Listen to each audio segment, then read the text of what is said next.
welcome to episode 169, dude, of Zapped to the Past. I am Adrian Mills. I'm joined as always by Mr. Graham Raddings. If you haven't listened before, this is a podcast where we discuss games that were released for the Commodore 64. Last week, we looked at our first batch of games from issue 69, dude, of Zap 64, which we are in no way affiliated with, and was snowed under by Snowstrike, shocked by Strider 2, and went all nautical in Navy SEALs. This week, we continue our look at the games in January 1991, along with what was lighting up our TV screens that month. Graham, have we still got a case of the January blues, or is the promise of spring lighting our way onwards?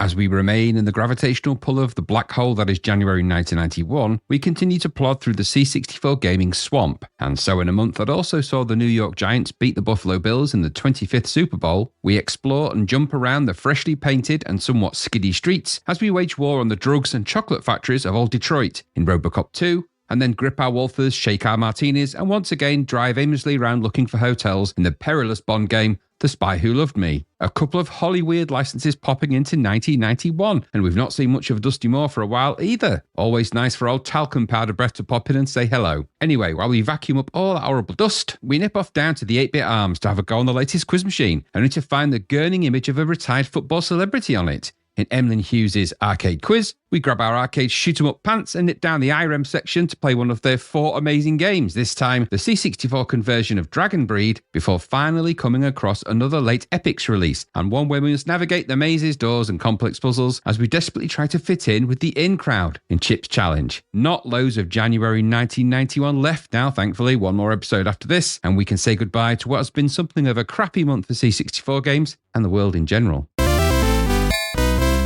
No, it's still January, all right. It's grey, dreary January. Yeah, bloody January. Ugh. Yeah. The longest of months. It does feel, well, it's always that way. It's the longest time between pay packets, isn't it? It's always there. Oh. Generally, because it's only in the UK. I don't know if it works everywhere else in the world, but in the UK, you tend to get paid before Christmas and then moan, going, why did they do that? It's so helpful and yet so hurtful at the same time. Because it just tempts me into going crazy over Christmas. Because I'm such an idiot. I'm like, all this money in my account, and it's not disappeared after 4 days of direct debits and bills. It must be mine, all mine. It's mine. Down, down, down. Go, go, go. Mine, mine, mine. And then you wake up on January 2nd and go, and it's a 31-day month. Yeah, exactly. God damn it. 29 days. It's like 29 days later. Like you wake up, everything's abandoned. You're like, where have I been? What's going on? Absolutely. 29 days of soup and beans.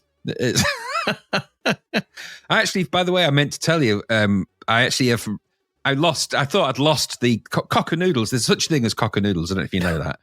Oh, I'm sorry, what? There's a company called Cocker, and they make noodles, Cocker-noodles. And they're basically, it's like super noodles, but they're kind of like a non-brand version. Anyway, I thought they'd been lost to the mists of time, because for a period of time when I was doing exactly this was what we discussed, which is why I mention it, living on noodles. Instead of living on video, we're living on noodles because, stupidly stop living on noodles, stop. Because I'd run out of money in a long January, so you could get cock-a-noodles and they were 25p a packet, so I just bought a whole mega load of what money I had and made them last for a month. So I actually lived off noodles for pretty much an entire month. Let me tell you, you do that, you don't go back. You never go un-noodle. Anyway, I thought that manufacturer had since disappeared, and then lo and behold, they reappeared in Home Bargains of all places. So if you do want to try some cock-a-noodles, they only do one flavour, chicken flavour, then go get them because they are very cheap and very fulfilling if you like noodles a lot. I don't like noodles, so not really. Do you not like noodles? I don't particularly like them. I find them they're just, no. You don't like pasta either? Yeah, I like pasta. I like rice. You freakazoid. I just don't like noodles. They're different. I don't know. They're all right. They're all right at times, but I couldn't, pot noodles are just horrible and things like that. Oh, yeah, pot noodles. Maybe the chicken and mushroom, because it isn't chicken in them, which is always fun. It's not mushroom either.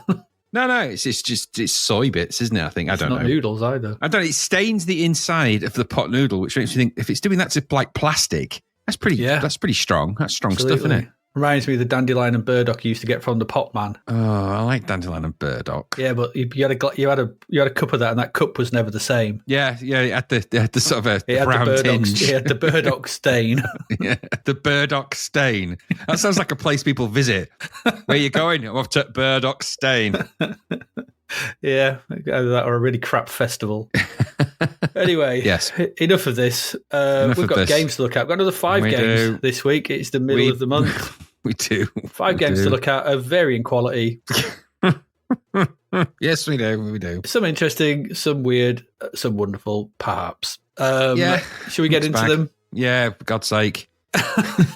Okay, right. Let's get into our first game this week.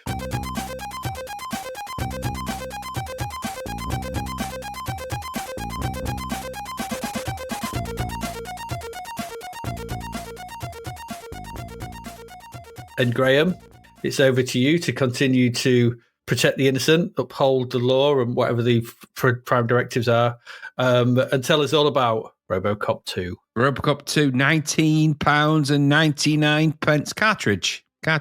And a cartridge in a pear tree. How come we didn't say that in December's episode? I don't know.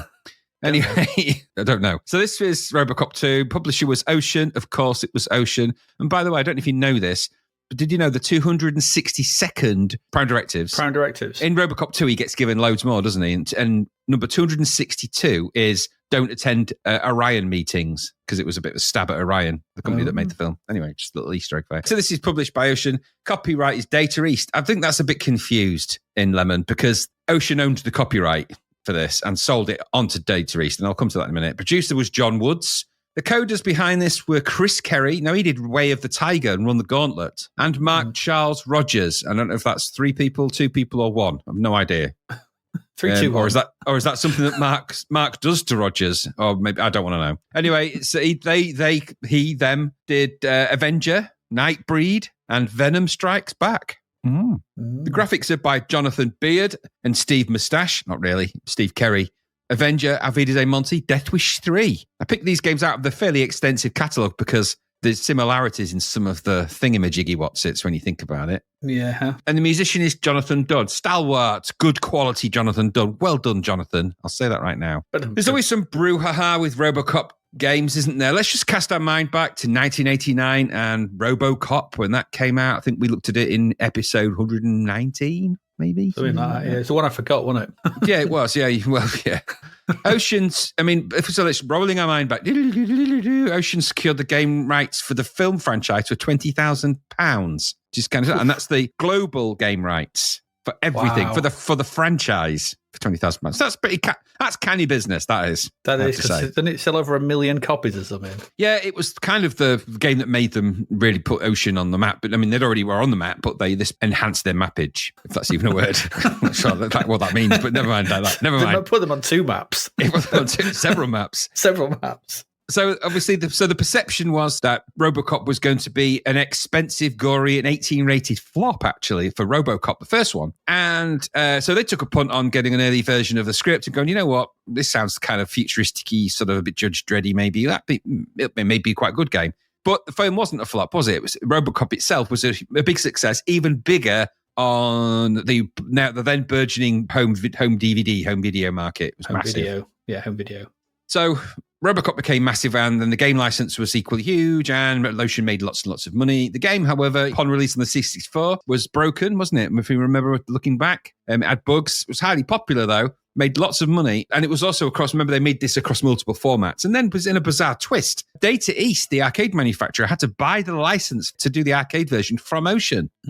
So on the arcade, it says Data East presents an Ocean license. It's a bit odd. Then Robocop 2 happened. So Robocop 2, just for those that are unfamiliar with the second film, 1990 American science fiction superhero action film is what it says in the wiki. You won't go that far, but it's directed by Irvin Kershner, written by Frank Miller and Waylon Green. It starred Peter Weller, Nancy Allen, Dan O'Herlihy, Belinda Bauer, Tom Noonan, and Gabriel Damon. And it's the sequel to, obviously, Robocop, the second entry in the Robocop franchise, and the last to feature Peter Weller's Robocop until he returned in Mortal Kombat 11. Do you know anything about that? Because I bloody well don't. Vaguely. There's also something called Robocop Rogue City and other media. Anyway, it's set in the dystopian Detroit. The plot follows Robocop as he becomes embroiled in a scheme made by Omni Consumer Products to bankrupt and take over the city while also fighting the spread of a street drug called Nuke and its gang of dealers led by Kane. The film was shot on location in Houston. Nothing to do with Detroit, you big fat liars. So, just before we get into the game, Robocop 2 as a film was plagued with problems. Firstly, it was produced by Orion, who at this point were at the brink of collapse. And in fact, Robocop 2 was there, if it doesn't make any money, we're doomed. And it did actually do them because it did flop at the box office quite badly for all sorts of different reasons. Firstly, there was we must stick to 90-minute rule, which meant that they went to Frank Miller, who's a very accomplished writer. I remember he wrote, I think it's one of the Dark Knight series of comic books, and it's quite famous. Stuff, and they went to him and said, all this other stuff you've put in, remove all that. We don't need any of that. Cut all those bits out. Hence the reason in the film, there's a sequence where his wife comes up to Robocop, Peter Weller, with his mask and goes, "Who are you?" And he goes, I'm just a robot. Leave me alone. That ended that storyline nice and abruptly, nice and neat. Don't need that. Boom. There we go. 25 minutes of explanatory plot. And they also did the same thing to Nancy Allen's character. So the film was then cut to pieces, not by the censors, but by the studio, who simply edited the film for 90 minutes. They said, get rid of all this plot and all this development. Why do we need that? This film should be basically just Robocop doing stuff. And what they ended up with was a film that is about nothing, resolves nothing, nothing happens, and there's no resolution. And for at least 25 minutes of the film, Robocop's not even in it, particularly. So the film ended up being a bit of a disaster financially, and it later became, like these films do, a little bit of a cult hit. Okay. So there was therefore a profit-based inevitability about Robocop 2, the game from Ocean, because, of course, they had all of the money that had come in from Robocop. But something peculiar happened at some point. It seems Ocean in Manchester had started the game for the C64. This is according to the Games That Weren't website. And the code at this point was by Rick Palmer, who did New Zealand Story. The graphics were by Steve Wahid and Brian Flanagan. So I think this is mentioned in the Robocop 2 version 1 entry into the Games That Weren't. And then it was just pulled. They were just told, right, you're not developing that anymore. They gave them what little things they had. Apparently they had a little bit of a version 1 engine and some sprites in there. That was taken off them, and it was handed to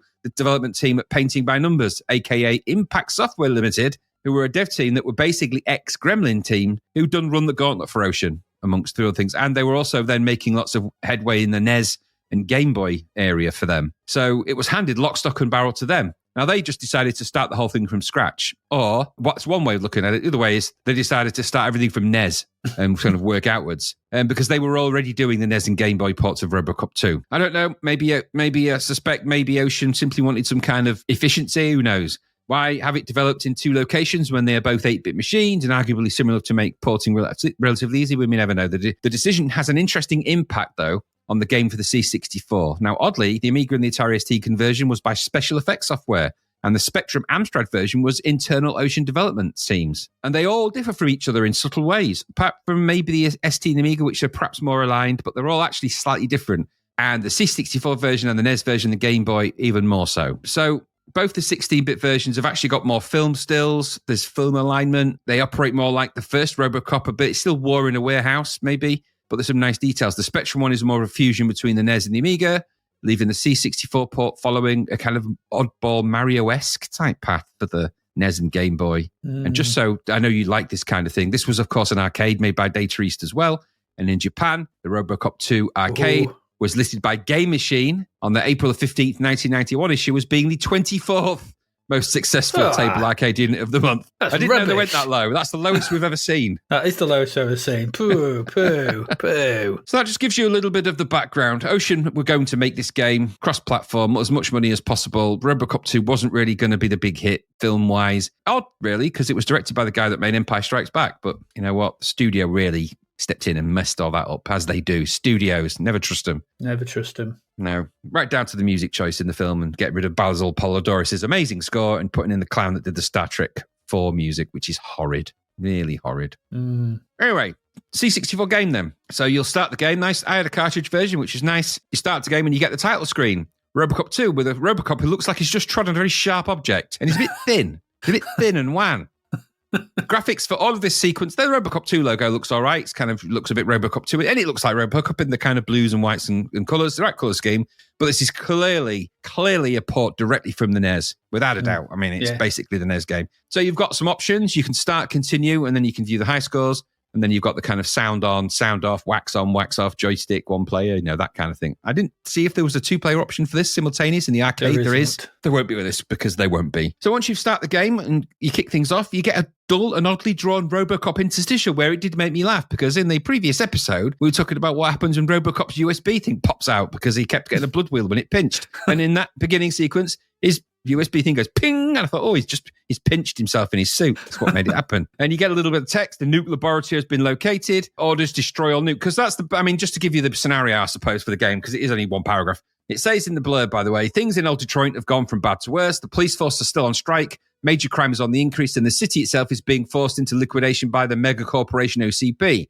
Robocop stands alone to combat all of these ills. No, he doesn't. The root of which, it seems, is the new chemical nuke manufactured by Old Detroit's crime baron, Kane. Robocop must locate the nuke factory, destroying all of that substance he finds, and puts an end to Kane's evil plans. The task is not easy, particularly as it will lead to a final confrontation with the new Robocop prototype, Robocop 2. That's Kane, really, isn't it? Oh, yeah. I suppose it is Robocop 2. They refer to Robocop 2 in the instructions as the other Robocop. Yeah, they do. And I'm like, I suppose it is. I suppose, yeah, it's weird because it kind of is and isn't. So we'll look at a bit like. Because I thought the Robocop program was Robocop, and I thought Kane was a separate program, wasn't it? Well, it was. I don't know. Who knows? And that's part of the confusion of the film. Anyway, you'll go to the interstitial. You get a kind of a sort of a little bit of a. This is what you've got to do, and then the game's going to appear, and things are going to get a bit weird. Let me tell you that. So, I don't know. The graphics are really weird on this. So, the main game is probably, I would say, maybe aside from the top 4 rows of characters, which is where you've got a sort of a fairly rudimentary UI. It's got the score. You've got the number of nukes you've got to find because you have to find 60% of the nuke on the level. Talk about that in a minute. Mm-hmm. And also, you've got to arrest 60% of the people, I think. I couldn't tell you. And then you've got the number of Robocops you've got, which you start off with 5, I believe. And then there's a countdown timer, I think. So yes, so you'll start the game, and the rest of the bottom is the game itself. Now, this is where it gets a bit weird. So this is meant to be Old Detroit, which is a dystopian, difficult, crime-ridden streets. In the film, in the opening of the film, this is presented as, in Robocop, things are getting quite bad. This is why they're building New Detroit, and this is the whole plot of kind of Robocop, to an extent. And that's the OCP sort of wanting to build this new version of the city and demolish the old one and run all the crime and everything else. So this is the world is a continuation of that in the film, and then it's actually even worse. The police are still on strike. There's crime everywhere. Hence the reason why Robocop's the only one kind of dishing out justice, blah, blah, blah, blah. Not so much in the C64 game, where it's kind of a happy world. Lots of bright colours, blue skies, lots of nice blue cloudy skies. It looks very much like a Mario style level, or that kind of style. Very bright pink doors, brick walls, shadow buildings. It's a very bright landscape for a game set in a dystopian Detroit. Mm-hmm. So on the screen, you'll find Robocop, who is a couple of sprites high, I guess. He's just slightly taller than the barrels, which makes the barrels 7 foot tall, which is a big barrel.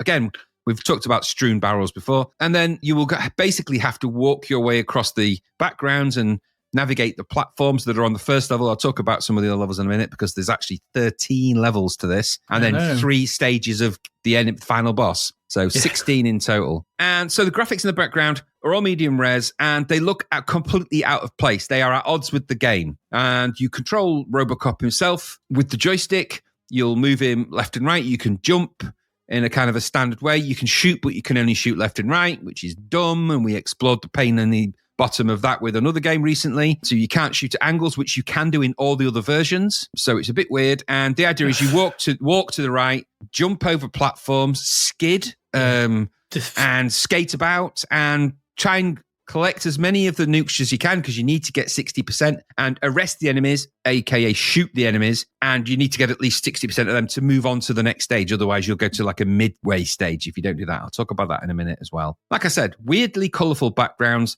The nuke bottles are like a little bottle with the word N, and then there's other bonus things you can pick up, which are weapon enhancements, which I didn't feel really did a whole lot. But you can get those as well. So we're in a nice, brightly painted, metal barrel strewn version of Old Detroit. It actually looked pretty pleasant, really. Nothing too particularly bad. The enemies in this that come towards you are a really weird ensemble. It's just has to be said. I mean, there was one that looked like a nondescript northerner with a flat cap, just smoking a fag.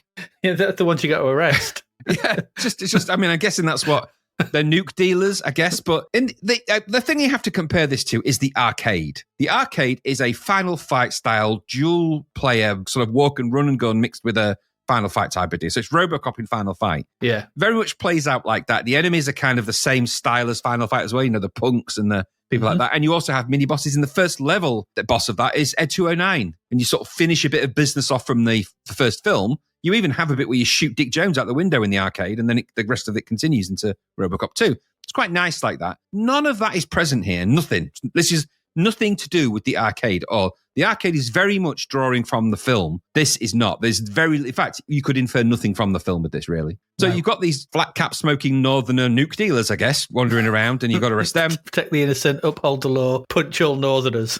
You're also menaced by what I thought were middle-aged dads, just like guys in sort of grey trousers, different sort of tops, and we're just walking around, just meandering about, shooting periodically. There's ones that creep out from little devious they creep up out the ground almost and shoot at you. And this still fundamental. So fundamental problems I'll come to with this, but you can't really run and shoot with these because you can't do two things at the same time in a lot of ways in this game. So you can't jump and shoot. I think you can crouch and shoot, but you can't walk and shoot. And it's just this silly stuff going on. Nuke is placed in really stupid places, which you've got to collect. And also it scrolls to the right, but never scrolls back. So you can't ever go back on yourself. Nope. So like a Mario game, one might say, or a game engine of another type. Problem there is that some of the nuke on that first level it's actually impossible to get because if you make the choice to go for one way, you can't get the other one. So I don't think you can actually get 60% of the nuke on that unless you buy some. Look, and there's some really useful guide in the instructions about that, which made me laugh quite a lot. It says playing tips. And the first play tip is everything can be learned, nothing is random. I mean, if that ain't fodder for a good t-shirt in your life. It says learn where the bad guys are and arrestables come on. Arrestables? Arrestables? Where the nuke is, etc. And then it says everyone and everything shoots in a set pattern, including Robocop 2. Learn these patterns so you can choose your moves. So what they're spelling out is this game is a bit boring. Explore unlikely places as there are bonus screens on most levels. I can tell you the bonus screens you probably find them by accident, but you're never going to find them by design because you can't see them. And it says sometimes you have a choice of two routes. Learn which one yields the most nuke. Okay. For when you Final want to go tip, clubbing. Adrian. A gushing fire hydrant and the slimy sewers usually indicate extremely slippery surfaces. Caution, because we all know Robocop had a massive problem with slippery surfaces. Huge. He was like huge, massive. Serve the public trust. Avoid the slippery floors. It was they were hidden prime directives. They were the secondary directives, weren't they? Mm-hmm. Lupo slipophobia, remember? Don't get chased around a table in socks around a newly waxed floor by a wolf. And we've talked about that some years ago. So the idea then, walk from left to right, collect as much nuke as you can, kill as much as things, jump over the platforms, just like Robocop didn't. And that's supposed to serve the public trust. But in this one, avoid the skiddy floors, collect the nuke, jump on the platforms, punch the Northerners. I'm not sure where those ones came from. Anyway, if you do happen to miss your target, and you will, you get kind of an interstitial where you've got Robocop grabbing some nuke in a kind of manner. And it says you have destroyed X percentage of the nuke. And then you've got a really weird Judge Dredd, heavily influenced Judge Dredd style image. Robocop and Judge Dredd are a bit intermixed, aren't they? And it tells you that you didn't do it. You have missed it. So you get to this really stupid version of it's like one of those games. We know those games where they, like a duck hunt type game. So the enemies pop up in windows and you've got to shoot. And it goes on forever. It felt like that level just went on forever and ever and ever and ever and ever until you're bored of it. Now, in every other version, the crosshairs is the green lines that intersect, like it does in Robocop when he has his targeting computer. Mm-hmm. Not so much the C64 when we get like a little square target. Mm-hmm. So, and those kind of games never really work that successfully on a joystick, do they? So you'll do that, and then you will get it because it carries on until you're sick of it, or you do it in the end. You're like, oh, for God, thank God for that. Mm-hmm. But again, bright graphics, pink fences, lots of brown and yellow. There's a bit of brown and yellow in this game, isn't there? A bit of brown and yellow tilage. Not so exciting that. But again, you've got to shoot all the way through this. And I noticed that in this particular level, by the way, you can shoot at different height ranges, something which you can't do for the rest of the game. So it seems odd that you would need target practice. If you were sticking to the rules of the game, you would only need to go left and right at one level. Bit stupid, that. But again, it feels more like a Nintendo game than ever before at that point, which it clearly is. More after that, more thin Robocop messages. Robo-thin. Getting thinner as well. His head's getting too thin. If his head gets too thin, later on they fatten his head up to make his head fatter again. But at this point, his head's too thin. Too thin. Yes, robo-thin. Then anyway, you'll get to the next level out of the 13 and your eyes will be destroyed immediately by the cavalcade of crazy brown and yellow tiles and the confusion. Robocop appears to have been transported to Willy Wonka's chocolate factory in that second level. I don't know what's going on. Here you must navigate platforms, spinning cogs and conveyor belts as you look for people to rescue and hardcore drugs. It's just so weird. It's really, really random. And I have to tell you, the other 11, 12 levels are all like this. Yeah. They're all the same, walk from left to right. I mean, on some of them, you get on jet platforms and you have to fly the platform around. At what point in Robocop did that ever happen? I mean, I know it's in a kind of quasi-future, but I'm pretty sure if Robocop could have just flown everywhere, he would have. Now, in the arcade, you get to drive cars and motorbikes. None of this is really done. There is a little bit of the kind of platform floaty stuff in the Amiga and the ST versions. There's a little bit of that, but nowhere near as much as this. And the background, like I said, we're in Willy Wonka territory now. This, to me, at this point, I started to think this was never a Robocop game. This was something else. Yes. And it's had Robocop added into it and people being rescued, but it just doesn't look or feel anything like Robocop. If you didn't have Robocop in it, you would never know. And so you'll go through all 13 levels, and they just get busy on the eye, crazy color schemes. They're very bright and colorful, and maybe that's a good thing. But without the shading that you need on those, these kind of, if they're bright and colourful like that, they need a bit more drop shadow shading. There's a little bit on there, but it's not very effective. What these are, it becomes a platform game. And since when has that been Robocop? Robocop should be shooting, and I prefer War in a Warehouse games to a platform game featuring Robocop. It was weird to be jumping around, kind of leaping from platform to platform, and badly as well. Not like he handles particularly well, and I get it. It's a giant 7-foot-tall robot, probably weighs about a ton. That's difficult. If you see that leaping around your warehouse, that's frightening. That's terrifying. But it ain't going to cure anyone from nuke, is it? You're going to be thinking, "What? Did you see that? It was crazy." So you'll get through all of that. Then you get to fight Ed 2, and you get to fight Kane at the end, who hasn't made an appearance throughout the entire game at this point. So it's kind of, you've forgotten that you've even got to fight Kane until he appears at the end. And then Robocop 2, such as they call it, makes an appearance. You have 3 different ways to fight him off. Each one is just a different. You've got to shoot him in a different area. Once you do that, you'll get the weird, well done screen. You have destroyed Robocop 2 and saved the city from bankruptcy. How have you done that? Don't know. But you've also eaten at this point as well, haven't you? But it then says, but you are reminded that Robocop's performance can always be improved. You've just killed the major crime boss and drug lord. And how would you improve? And twice, because you've also killed the previous one. I don't know how you improve on that, really. Anyway, and then it says, after all, he is only human. And you get big jowled Robocop at the end. Jowly Robocop, who's got no body. It's just a face, just a robo face. It's weird. It sounds to me like appraisals you get at work. Well, you have done everything we asked of you, but what do you see yourself doing this time next year? Exactly. I don't know. Who else is it to kill? So, I mean... So you go all the way through 13 levels of colour. Your eyes are going to hurt after this. It's really, really hard on the eye. Flying around. There are some mini bosses such as they are. There's a lot of sprite flicker when you get into this game as well. It's unpleasant to play because of that. And controlling Robocop when he slides on things, it's the equivalent of how Mario slides. And I can tell you that's frustrating, especially in a game like this. Uh-huh. And death is not far away, more often than not, and the game is pitched too difficult anyway. And it's not enjoyable. You won't want to go to the layers. There's no rationale. There's no drive to get further into this. Every layer of the game is the same. So you don't feel like you're progressing, just getting deeper and deeper into the really weird bits of Charlie's Chocolate Factory. And it ain't no fun. Sounds it, but it's not. Nope. So Robocop 2, then, this version is a complete misfire. The arcade, well, that was a walk and gun game, wasn't it? Like we said, in the tradition of Final Fight, that kind of thing. It hinged on the look of the film, the feel of the narrative, such as it was. Walking, shooting, punching barrels and walls, getting extra firepower, all on the hunt for Kane and co, mini bosses, extra bosses, all in all, being Robocop. It's all good for the arcade. In reality, maybe that's what this game needed to be. This game is badly missing the core dystopian setting of Robocop 2 for a start, and all the characters and the links to the film are not here. You are the only character from the film you come across, other than Kane, which is crazy. It needs all of that. It needs the violence. That's Robocop. If you take all that away, you end up with Robocop 3 and the TV series and the cartoon series and what inevitably was going to happen. Uh-huh. So it's missing, like I said, it needed all of that stuff. Where is the dystopia of Robocop 2? Where are those characters? Because that's what Robocop is. The C64 is missing pretty much everything in that respect. Robocop's in it, I guess, but heavily sanitized and a weird precursor for what would later happen to actual Robocop franchise anyway. You are essentially playing a Mario game here with Robocop in it, doing all the things Robocop doesn't do and none of the things he does. I don't remember him leaping around platforms. I do remember him shooting up places and punching through walls. I don't remember a chocolate factory. I do remember him being torn to pieces in a warehouse or fighting with Kane. There's no attempt to bridge any of that. Walk left to right, jump over platforms, collect the narcotics, and get to the end. All very sanitized and safe and nothing like the violent crazy that is Robocop 2. Why not have some parts where you're walking through and capturing some of the nuke gang, of which there are quite a few members, including a small kid? There could have been hints to the story even, little scenettes. There are in the other versions, certainly in the Amiga version, it's got more of that. And this is on cartridge, so there's no excuse for not having those things on it. I don't get it. It's like they didn't need to release it on cartridge, I don't think. It could have had all those characters in it from, or even scenes from the film. But it hasn't got those things, and that's because this is a port of the NES version, of the NES version.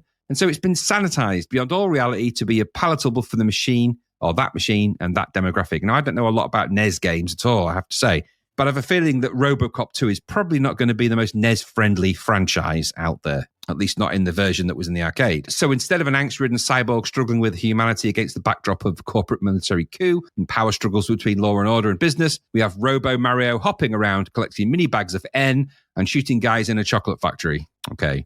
In fact, I think there's probably a case for this being something else. We said this right at the start. I think this is a different game that had a Robocop sprite added. The way he controls, the sliding on the floor, which is stupid, the inability to shoot at angles, the enemies that bear no relation to Robocop, the setting which looks nothing like old Detroit, no gangs, no broken streets, no crime bosses, no other cops in this game. Nope. So this doesn't feel or even really look like a Robocop game. It has some of the elements. Okay, Robocop, I guess, one of the elements, but not many. I'm not sure what the deal is with the cartridge port either. It looks like it could have easily fit on disc to me. There's 13 progressive levels and 3 levels where you got to defeat Kane. They refer to him as Robocop 2 anyway, so they even get his name out of context because this is literally nothing to do with that narrative, is it? So, I don't know, is the pudgy Robocop image at the end worth the wait?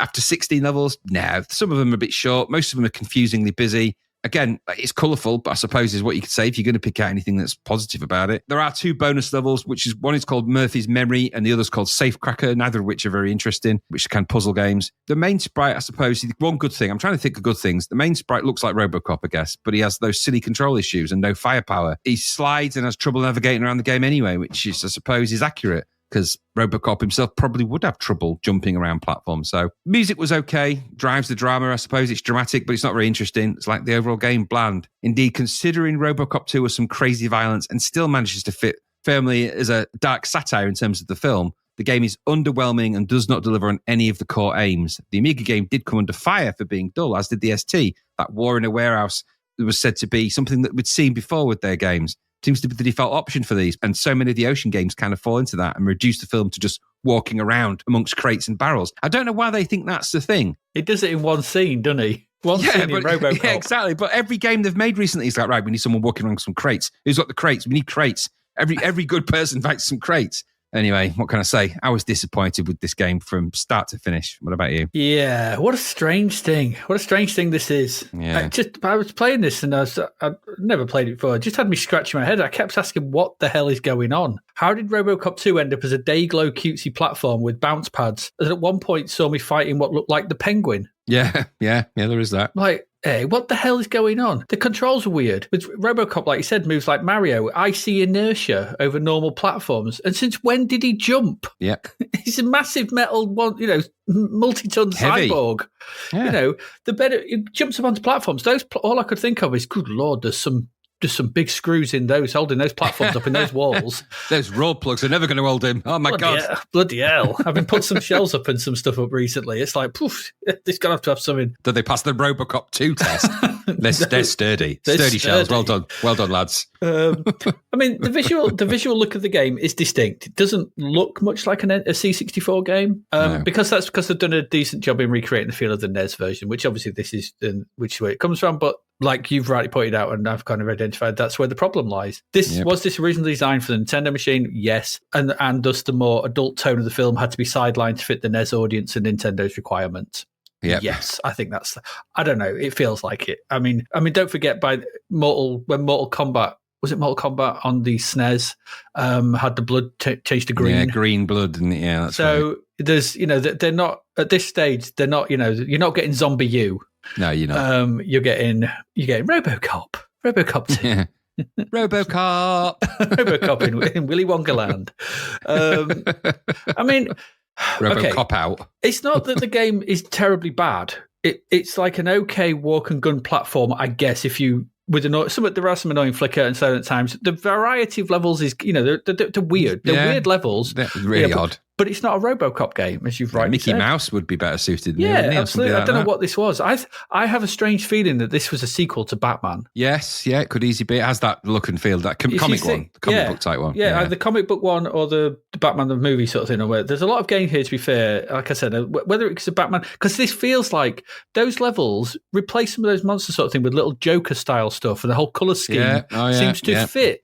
That kind of the weird N for Napier or something as well. Yeah, the weird goth. You could have this as a weird kind of like downtown Gotham and some kind of Joker's factory.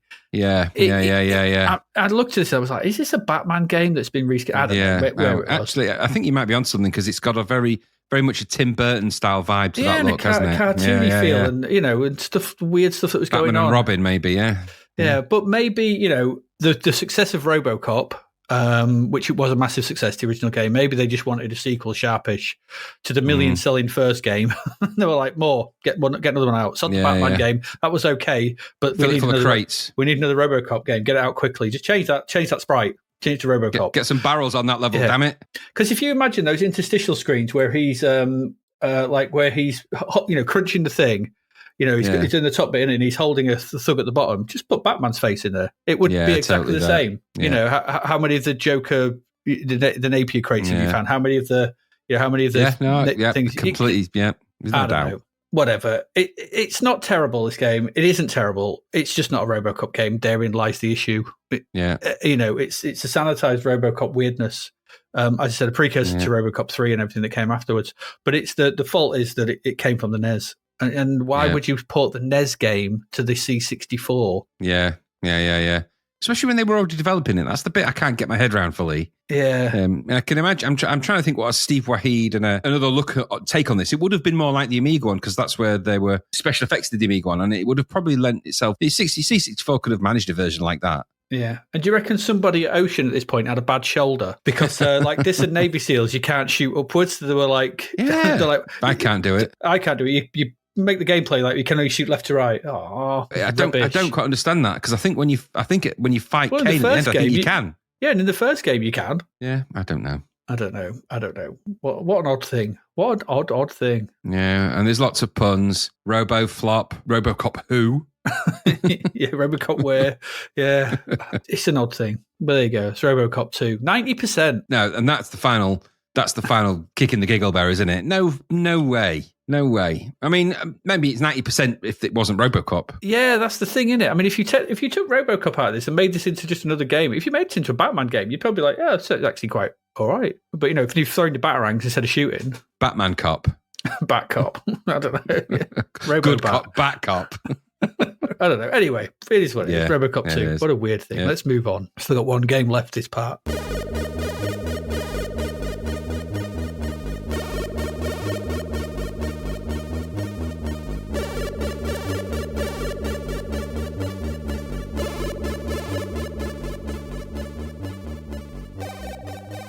And we're still in Hollywood. We are. We're still in Hollywood. We're still converting silver screen games to the small C64. And next up, he's back. The man with the golden gun is back. He lives to let die. He rakes across the moon. He kills for a license. Keep going. Absolutely. He may not. He never dies another day.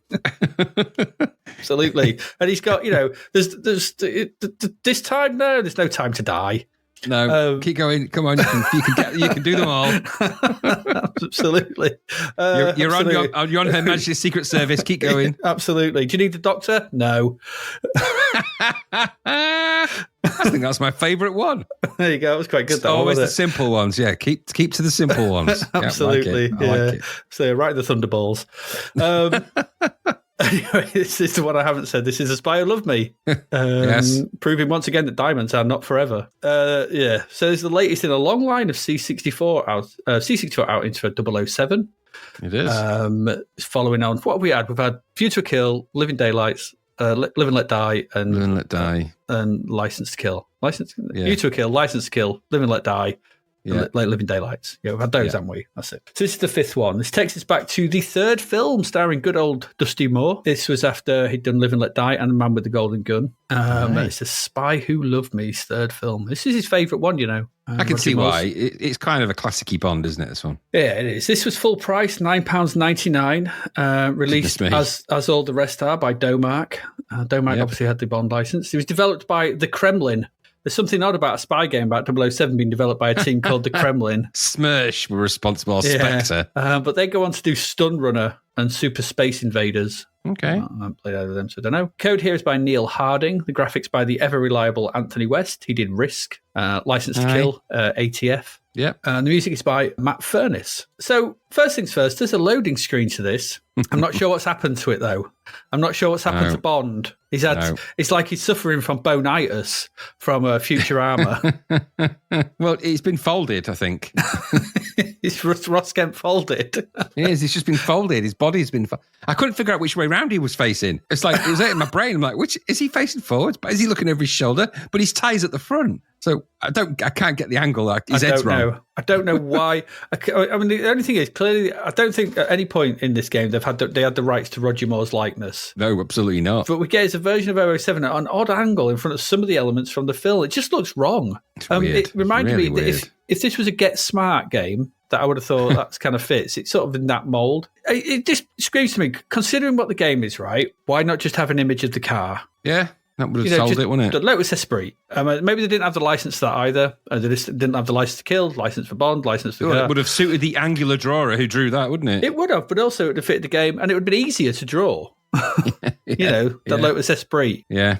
I'll never know that because, like I said, it's what the game's primarily about. Anyway, once you've blinked a few times at that and tried to work it out and had your head folded, the game starts immediately. No rest for the wicked, is there, in this game? It's like no time to die. Get on with it, Bond. It's like the sky will fall. Sake. I'm here all night. The story of the film. So spoiler of me for those who don't know, follows Bond as he teams up with the Soviet. There's a whole the wiki on this and what was going on behind the scenes on this, like the amount of rewrites and changes and stuff that they had for this. It was supposed to be a Spectre one, but then someone else was making another Bond film at this point with Spectre, and they got the license to it, so they had to rip everything out. And also the Russians, real Russian people who'd seen the Bond film said, this will never sell in Russia. Hence why we got Barbara Bach as Major Anya Amasova to be more placating to the Russian. That's why that's why she's in it. Basically, it's a placatory motion towards the Russian audience. So the film follows Bond, who teams up with the Soviet agent Major Anya Amasova to thwart a global threat posed by the megalomaniacal shipping tycoon Carl it's Carl Stromberg. He's going to do something. I can't remember. It's something to do with boats. He's swallowing up boats, isn't he, with a big boat? Yeah, there's always a bigger boat. Yeah, it's like a big boat. The game, though. So the film is made with loads of different parts. Obviously, it's a Bond film. It's a typical thing. The game, loads of action. The game. So there's no title screen here. The game just says, get ready, and away you go. Off you go. So the screen's split with the UI at the bottom, and the game taking up the rest of the screen. Above it, the UI shows your number of remaining lives, an image of the famous Lotus Esprit from the film. It's been squashed a bit, though, to fit in. What is going on with the scaling on things in this episode? Then there are the number of tokens you have collected. Tokens? Bond tokens. Bond tokens. Your score. Love tokens. Then an indicator for the 5 types of weapons you can have on board. These are DAM. This is for damage. So the higher here is, it's actually for your armor. I don't know why it's called DAM. It should be ARM. Yeah. There's air to ground air. That's for ground-to-air missiles, I think. There's MISS for normal missiles, SMK for smoke, and LAZ for lasers. Not that any of this will matter to you. No.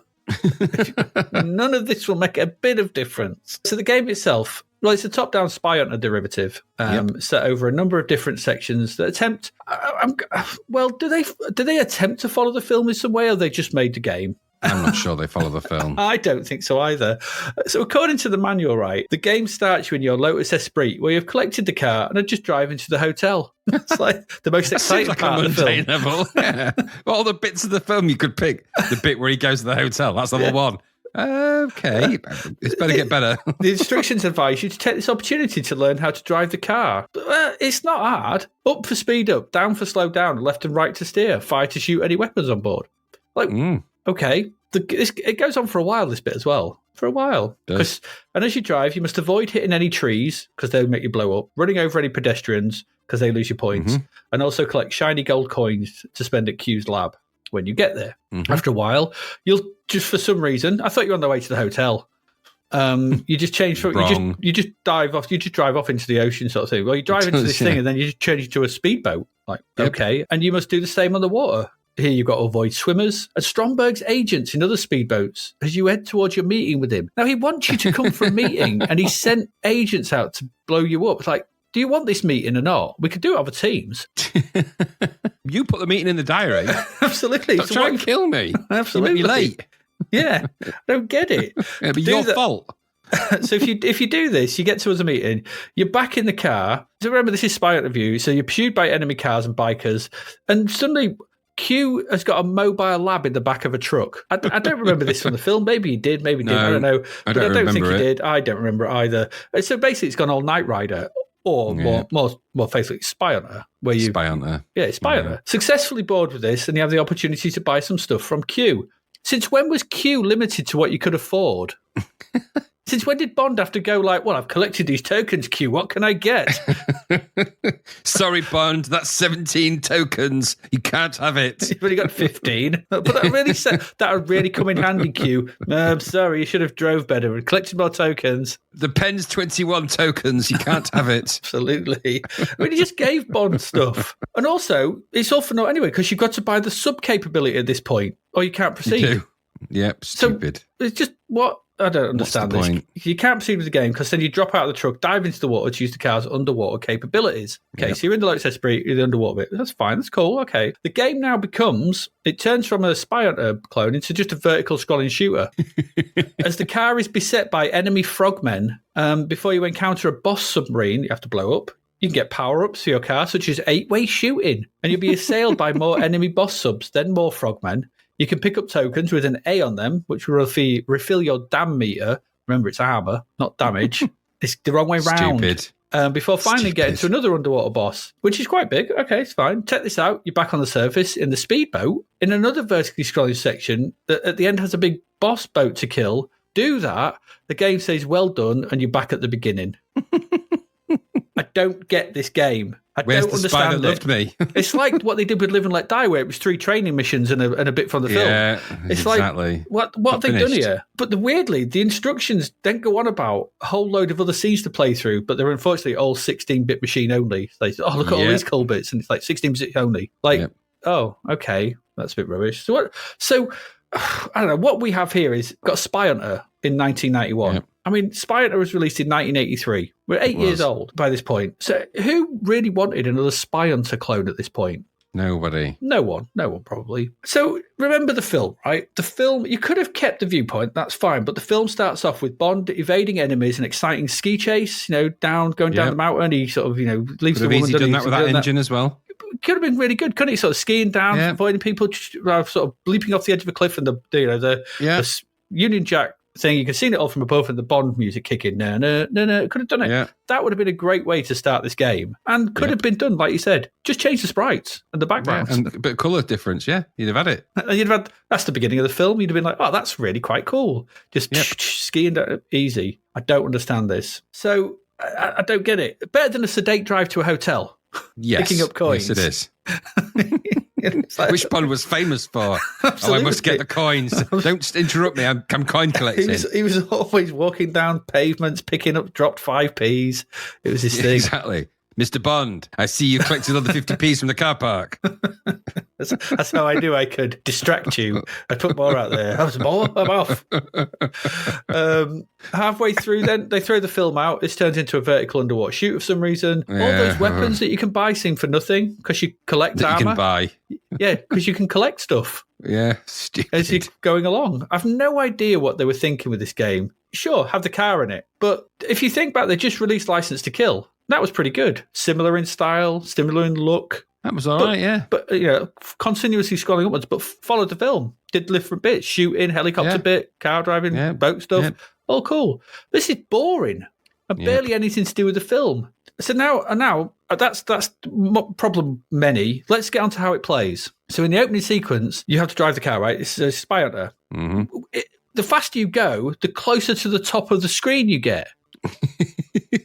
So you can't go fast because you can't see what's coming up. Nope. So you get so you have to go. So you do have to do a sedate drive to the hotel. You do, yeah. It's like a jaunt, really. Yeah, absolutely. Just enjoying the scenery and the odd random car that comes along to try and kill you and stop you going to the meeting, which suddenly happens. You never get to the hotel either. God, when are we getting to the hotel? So you have to go slow. This makes the whole thing really boring. Your score goes up like crazy. Your score just like, oh my God, running over a pedestrian loses you 50 points. Who cares? You're on about 20,000 by that point. What difference does it make? Why do you have to collect coins? Who are in these random cars that try and stop you as the plot with Stromberg disappears halfway through the game? Give it a due. The sprites and backgrounds quite nicely drawn. There's some good underwater enemies. The big bosses are impressive. The scrolling is weirdly oddly jerky, and I'm not that sure if that's the scrolling or the animations on stuff, but it's a bit oddly jerky as well, which is weird. And as for the music, oh my God, an endless tinny nightmare version of the Bond theme. It's awful. It's just dreadful. It's of all the things they could have done with this license. I like spy. There's loads of stuff you could have done. Turn it into a boring Spy Hunter knockoff. Then an inexplicable vertical scrolling shooter is not something I was expecting, or even wanting, or even dreamed of, or what anyone thinking. Oh, and in the speedboat section, there are dead ends, which see you instantly die, and you have to go right back to the beginning of those sections. I hate that. Yeah, especially as you can't turn round. You can only go up. No. Stupid logic. Unforgivable. It might look good in screenshots because you could go, oh, that's that bit fun. I reckon I can, okay, but it's boring and dull as dishwater to play. And if it did not have the 007 logo at the bottom and the crap rendition of the tune, you'd have no idea this was a Bond game. This has got less to do with the Bond than the Robocop 2 has. It really has. Yeah. Take it away, Moneypenny. That's all I can say. Bloody rubbish. What did you think? I think give me your coins, Moneypenny. I think with a name like Moneypenny. Have you actually got pennies, Money? Are you money? Dull and difficult to control Spy Hunter. Who wanted that? No one. I just play Spy Hunter. That was better. Yep. Really annoying music. Really, really annoying music. Jerky scrolling that occurred too late to do anything about. So you end up sort of just do-do-do-do-do-do-do-do. I was like, what is this? And then if you do actually try and do it at speed, it's uncontrollable anyway. And the roads are really narrow and the car's too big and it's clearly there's two ideas going on. The person who drew the graphics had a completely different idea to what the game person who was making the code had put together. The roads are too narrow, the pace is too slow because you can't play it any other way. Why on earth was this even released? Why? Don't know. Who wanted it? What obligation were they under? Did they kill a Yakuza's family or something? And they were obliged to sort of honour themselves in some way. But I don't know why this game exists. I don't get it. Nope. Of all the movies, because at this point there's better Bond movies they could have done. I mean, if you could do one that's got shooter stuff, you do Moonraker. Yeah, Moonraker fighting in space with jetpacks and stuff. Kind of makes more sense. Yeah, but no, they would have picked the scene where he's talking to a pigeon, or he's where he gets on a boat. I'm surprised in View to a Kill they didn't do that scene where you're just breathing from a tyre for 10 minutes. The core problem here, as was the problem with Robocop, as you very accurately say, is this has got nothing to do with James Bond. No, other than they've stuck the words "Spy Loved Me" on it and 007. In every other respect, this is unrecognisable as a Bond game of any description. Maybe on the 16-bit platforms it had a bit more legs, I don't know.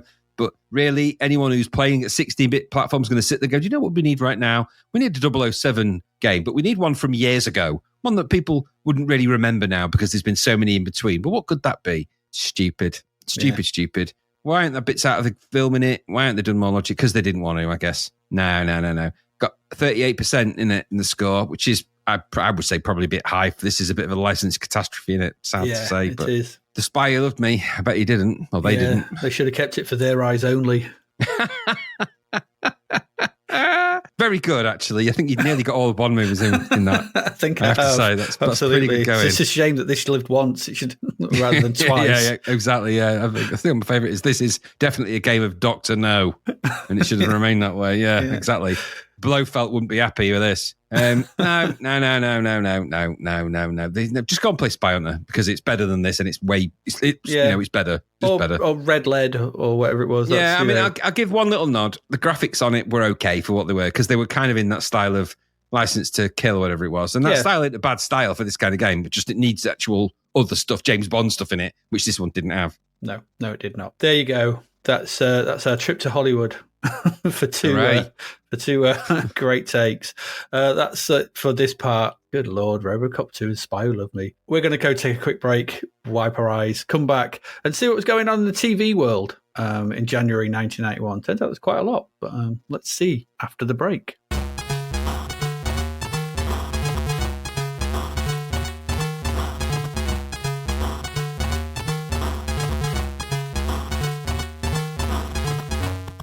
And we're back. This is TV, what was going on in TV in the UK, January 1991. So on the 1st of January, wasting no time, the Independent Television Commission, the ITC, replaces the Independent Broadcasting Authority, the IBA. Sounds like boxing federations. Yeah, I'm hoping that it was done in the same style as in that The Running Man, where they just barged into the studio. Don't touch that dial.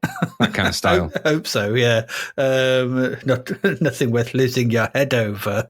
On the same day, the Broadcasting Act 1990 takes effect, thus beginning the deregulation of British television and radio. Deregulation. That gave birth to local TV, didn't it? From the sleepy town of love. Welcome to local TV. I'm interviewing Kevin. Now, he's got a big collection of pigeons, but one of them's flown off, hasn't it, Kevin? It has, and it's not coming back. Well, that's the news for today. We'll be back tomorrow with a bit more crazy stuff. See ya. That was pretty much the mainstay of every show I ever saw. There's your local weather. Sunny. It's going to be hot. See ya. Possibly. We don't know. We just look out the window. Listen, I just look out the window and I can see clouds. Or is that clowns? Yeah, well, it gave birth to that. We even had one of our own, didn't we, in this area? I forget what it was called now, but they had one. What, local TV? Local TV station, yeah, we had one. Yeah, Channel 7, wasn't it? Was Channel it 7. Channel 7, something like that, yeah. Yeah. Didn't last very long, though, did it? Well, it went on for a while and it got morphed into something else, but I think they just didn't have a lot of TV shows on it, as I remember it. So. No. But there you go. That's what happened. Also, 1st of January, New Year's Day highlights on BBC One include the network television premiere of the science fiction drama SpaceCamp and the 1987 cult vampire film The Lost Boys. I remember watching The Lost Boys on that particular one. I think I did as well. I'd already seen it, but I did watch it. But I remember looking back, it would have been 4:3 ratio, and considering that film's quite wide, that would have been quite a zoom around the widescreen type of thing. Would have been a bit close up. There would have been a lot of panning and scanning. Panning, I couldn't think of the term. Yeah, pan and scan. Yeah, I didn't know anything off SpaceCamp or anything to do with it, but so no. Lost Boys is good though. Lost Boys is fine. Good film to watch at this time of the year since it's Halloween tomorrow. Yes, it is. 8th of January, the opening episode of the second season of Twin Peaks makes its UK debut on BBC Two. I mean, it's obvious what happened here, and I'll read why this is on the wiki, but it's good for the first 7 episodes, then it goes off the rails somewhat, because the main story of who killed Laura Palmer is revealed in episode 7.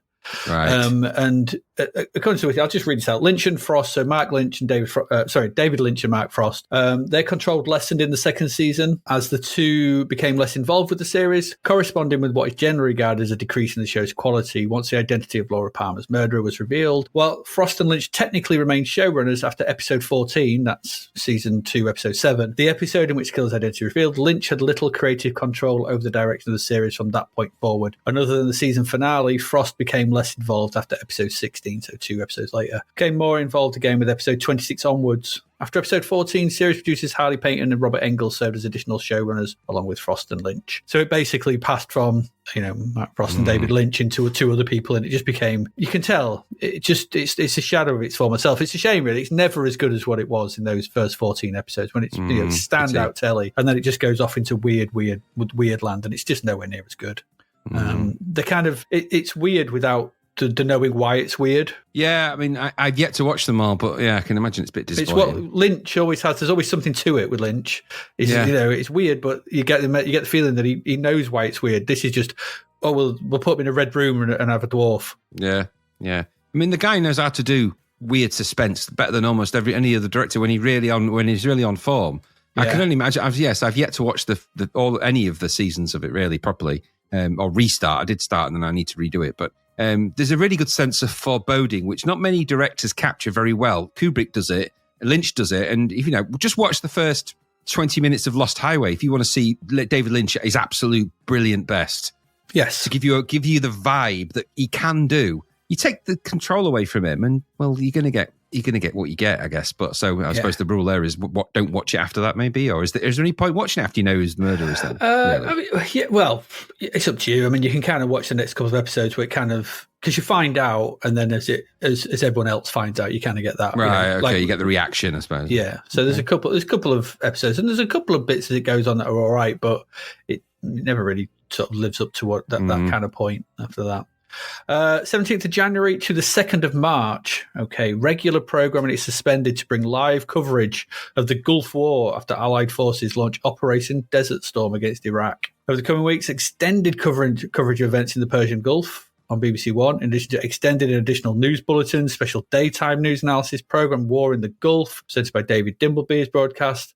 As the war progresses, though, the length of each program and frequency of broadcast is scaled back. You get bored of it, I guess.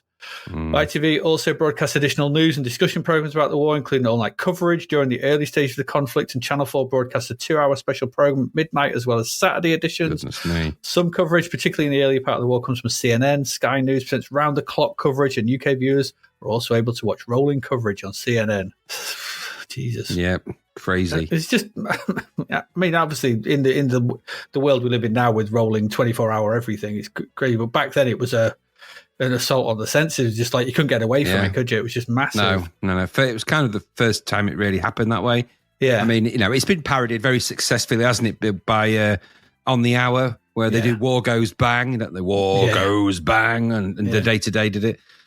But it's hard to explain when there was a time before TV never did that, and then from that moment forth, whenever anything happens now, the king will drop a spoon or somebody will trip over an egg, and then it's all of a sudden it's 24-hour rolling coverage and live coverage feeds on the web, and it's just they're geared. Once they geared the machine was forever geared. So. Yes, yeah. What is wild though, and as you've noted here, is some of the BBC banning certain songs. Yeah, there's a quite. I mean, I remember hearing of it at the time, and I alluded to it in one of the intros for one of the other episodes. I think last episode. But I remember hearing of it that certain songs were banned. I remember specifically, "I Shot the Sheriff" not by the version that's by famous guitar Eric Clapton. I say his version. That was banned, and then I thought, was there other songs that were banned? And then it turns out there was loads. There was a big list of songs that weren't allowed to be played. And I don't know if this was banned just by the BBC. I think the government actually, the BBC are an extension of the government brand in the UK. Yeah. And so, there was a reason why these weren't playing them. So, for example, during that period, you wouldn't hear Waterloo by ABBA or Imagine by John Lennon, which seems really weird. I mean, why do that? But we'll put the list in the show notes because there's a list on a website called Far Out Magazine, which lists every song that was banned. And the list is bizarre. In the Air Tonight, Phil Collins, A View to a Kill, Duran Duran, Oliver's Army, Elvis Costello, Just As Loads, Two Tribes, Frankie Goes to Hollywood, Stop the Cavalry, Jonah Louie, for goodness sake. It's just bizarre, the list. Billy Ocean, When the Going Gets Tough, the Tough Get Going, was banned. Why? It's like Flash Gordon by Queen. Flash Gordon by Queen and Killer Queen by Queen. I mean, goodness me, can you imagine? You get a letter through the post saying to Spandau Ballet for I'll Fly for You, saying, sorry, you can't play that at the minute. But what? Why? It's so really, bizarre. really weird. Rod Stewart's Sailing. I mean, they just banned that anyway. There's nothing to do with the Gulf War. They were like, oh, don't play that anymore. I'm sick of people hearing it. But there's a list of maybe there's 30 songs there. Go and have a look at the list. But it staggers me that you would ban music because that does what? During a time of crisis, what does it do? I don't know. Really strange. Really, you can't dilute the war footage when the war goes bang, doesn't it? So 18th of January, BBC Two airs a special edition of Arena, in which playwright Arthur Miller meets ANC leader Nelson Mandela. In the show, Mandela talks the first time about his life and experiences from a personal standpoint. Yeah, it's on YouTube. We'll post the show notes if you want to go and watch it, if you're into that kind of thing. Yeah, I have not watched it. 19th of January, the 17th of January edition of Top of the Pops is broadcast because it was postponed from that date due to extended news coverage of the Gulf War and also heavily editing the song list, probably. Yeah, exactly. I bet they did as well. There might have been songs. I don't know for sure. I found a clip of the chart readout and I don't know. It would have just been, it's all TV just becomes weirdly sanitized.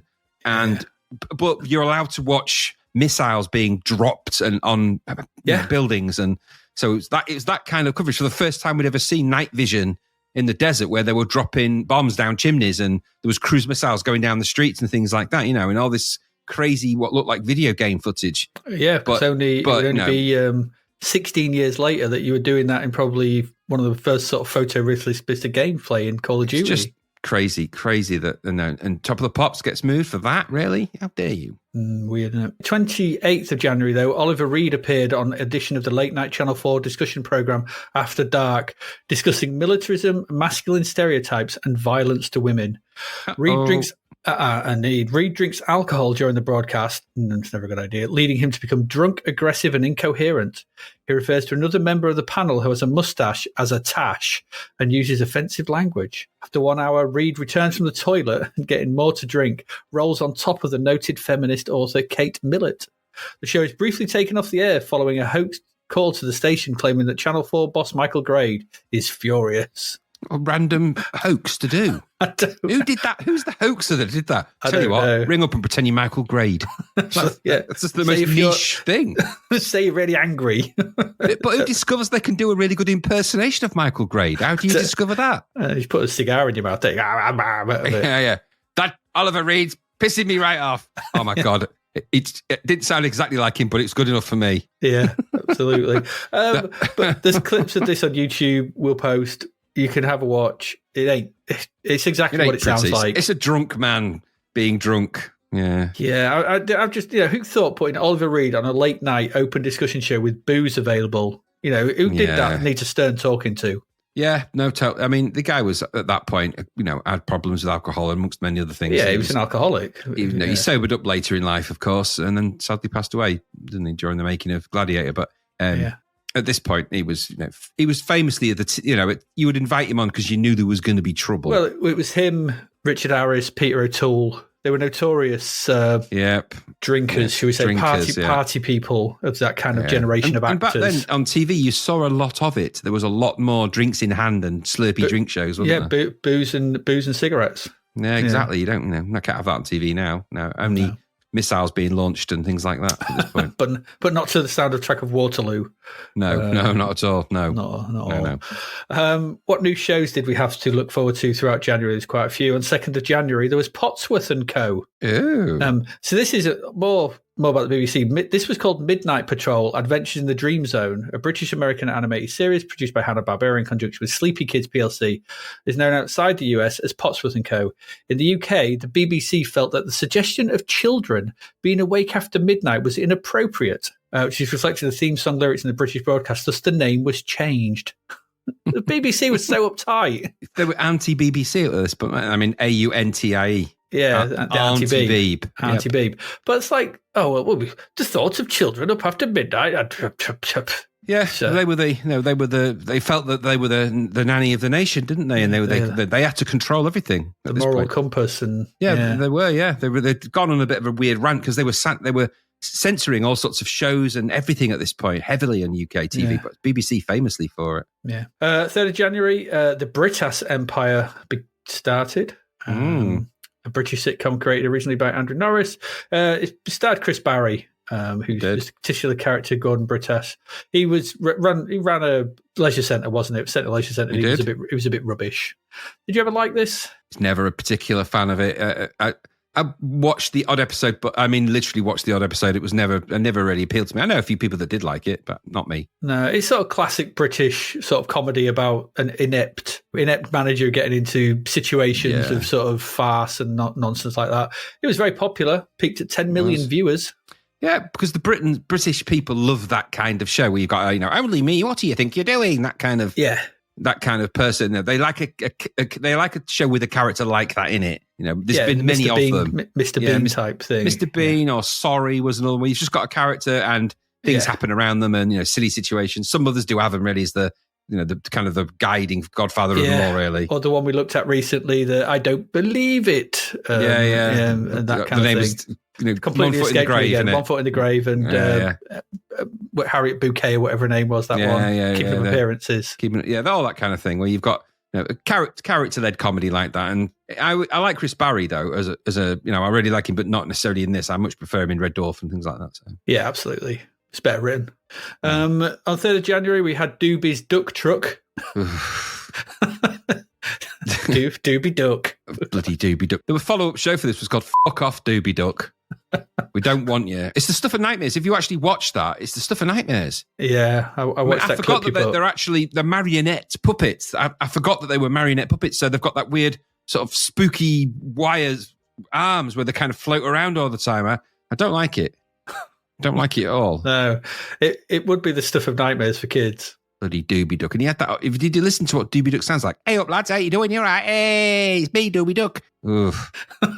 What are you doing? Why are you putting me in this corn silo? That lid's ever tight. Oh, that don't distract your fingers on that. Oh, it's dark.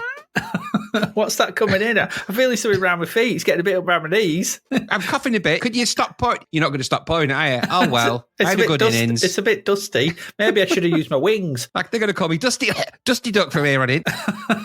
All right. Just remember to do me in orange. Get lost, Doobie Duck. 8th of January.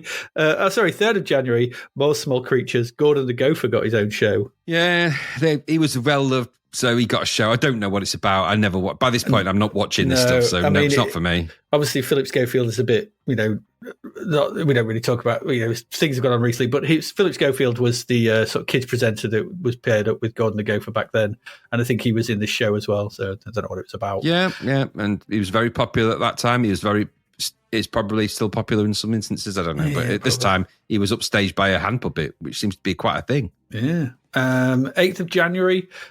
Spender, Jimmy Nail police drama. Now, I watched this. I watched as much of it as I could stomach, and I tried to sort of like think about what the hell was Jimmy Nail's appeal. He couldn't act, he couldn't sing, and he went a long way. I didn't get it. It's rubbish. Do you know? What's his appeal? I don't know. No, I didn't watch Spender. I didn't really watch any Jimmy Nail shows at all. I mean, I liked Two and Our Friedesheim, but then Our Friedesheim Pet was an ensemble cast, and he was part of the ensemble. He didn't lead it. He was Oz, wasn't he? I don't get it. What is Jimmy Nail? He just seems to be not really good at all the things he tries to do. His acting is all right, but not great. The dramas are okay, but they're neither here nor there. His songs he sings are kind of mundane and not really big hits, but not small hits. Crocodile Shoes. It's just he exists, but in kind of a space that nobody really is that bothered about. No. Also, 8th of January, there was something called Bitzer. This ran for 5 years and was my health and safety alarm just went off watching this. It's absolutely crazy. So this is some kind of arts and crafts show with the two annoying presenters. Oh, so annoying. So annoying. But then it just randomly cuts to what are these, like year 7s? Year 7 kids? Year 7's kids using power tools. In woodwork. Yeah, she's just drilling into a flimsy thing with a proper power drill. Just...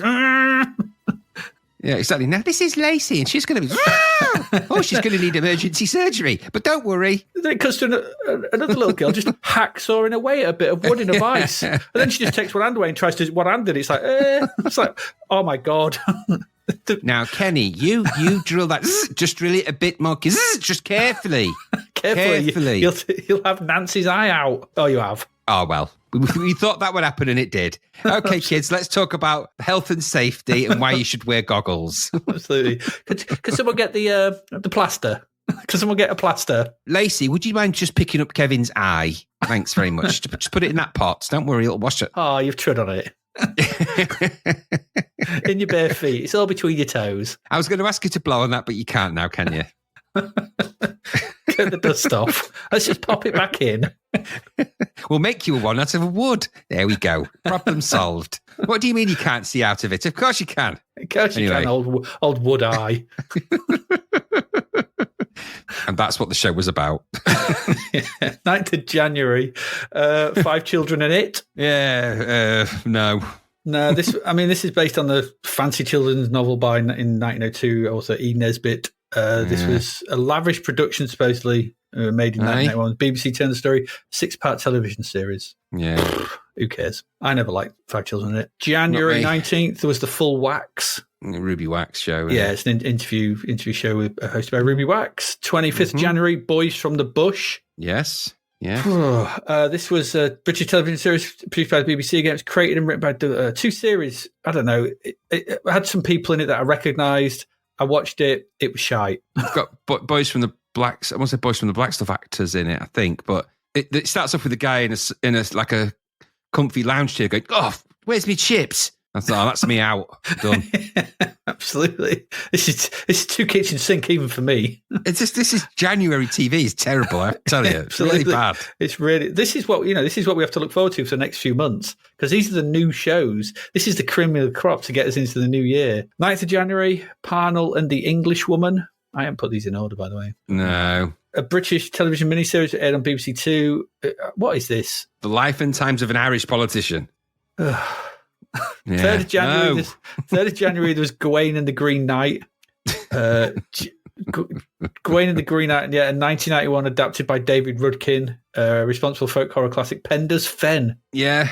There's a bit of lavish production in that version that's on YouTube. There's a lavish beard and haircut there. I'm not sure what's going on there. He looks like he's stepped out of a folk band. That's a prog rock guitarist if ever I saw one, or bass player. He needs a pipe, but there's a character in this who's talking, and he's just I don't know what's going on with it. It's just a round mass of hair with a face painted on the middle. He is. He's all beard and no face, isn't he, that one? He ain't got a tash. No, it's a bit strange. There's also a modern version of this, which actually looks pretty good.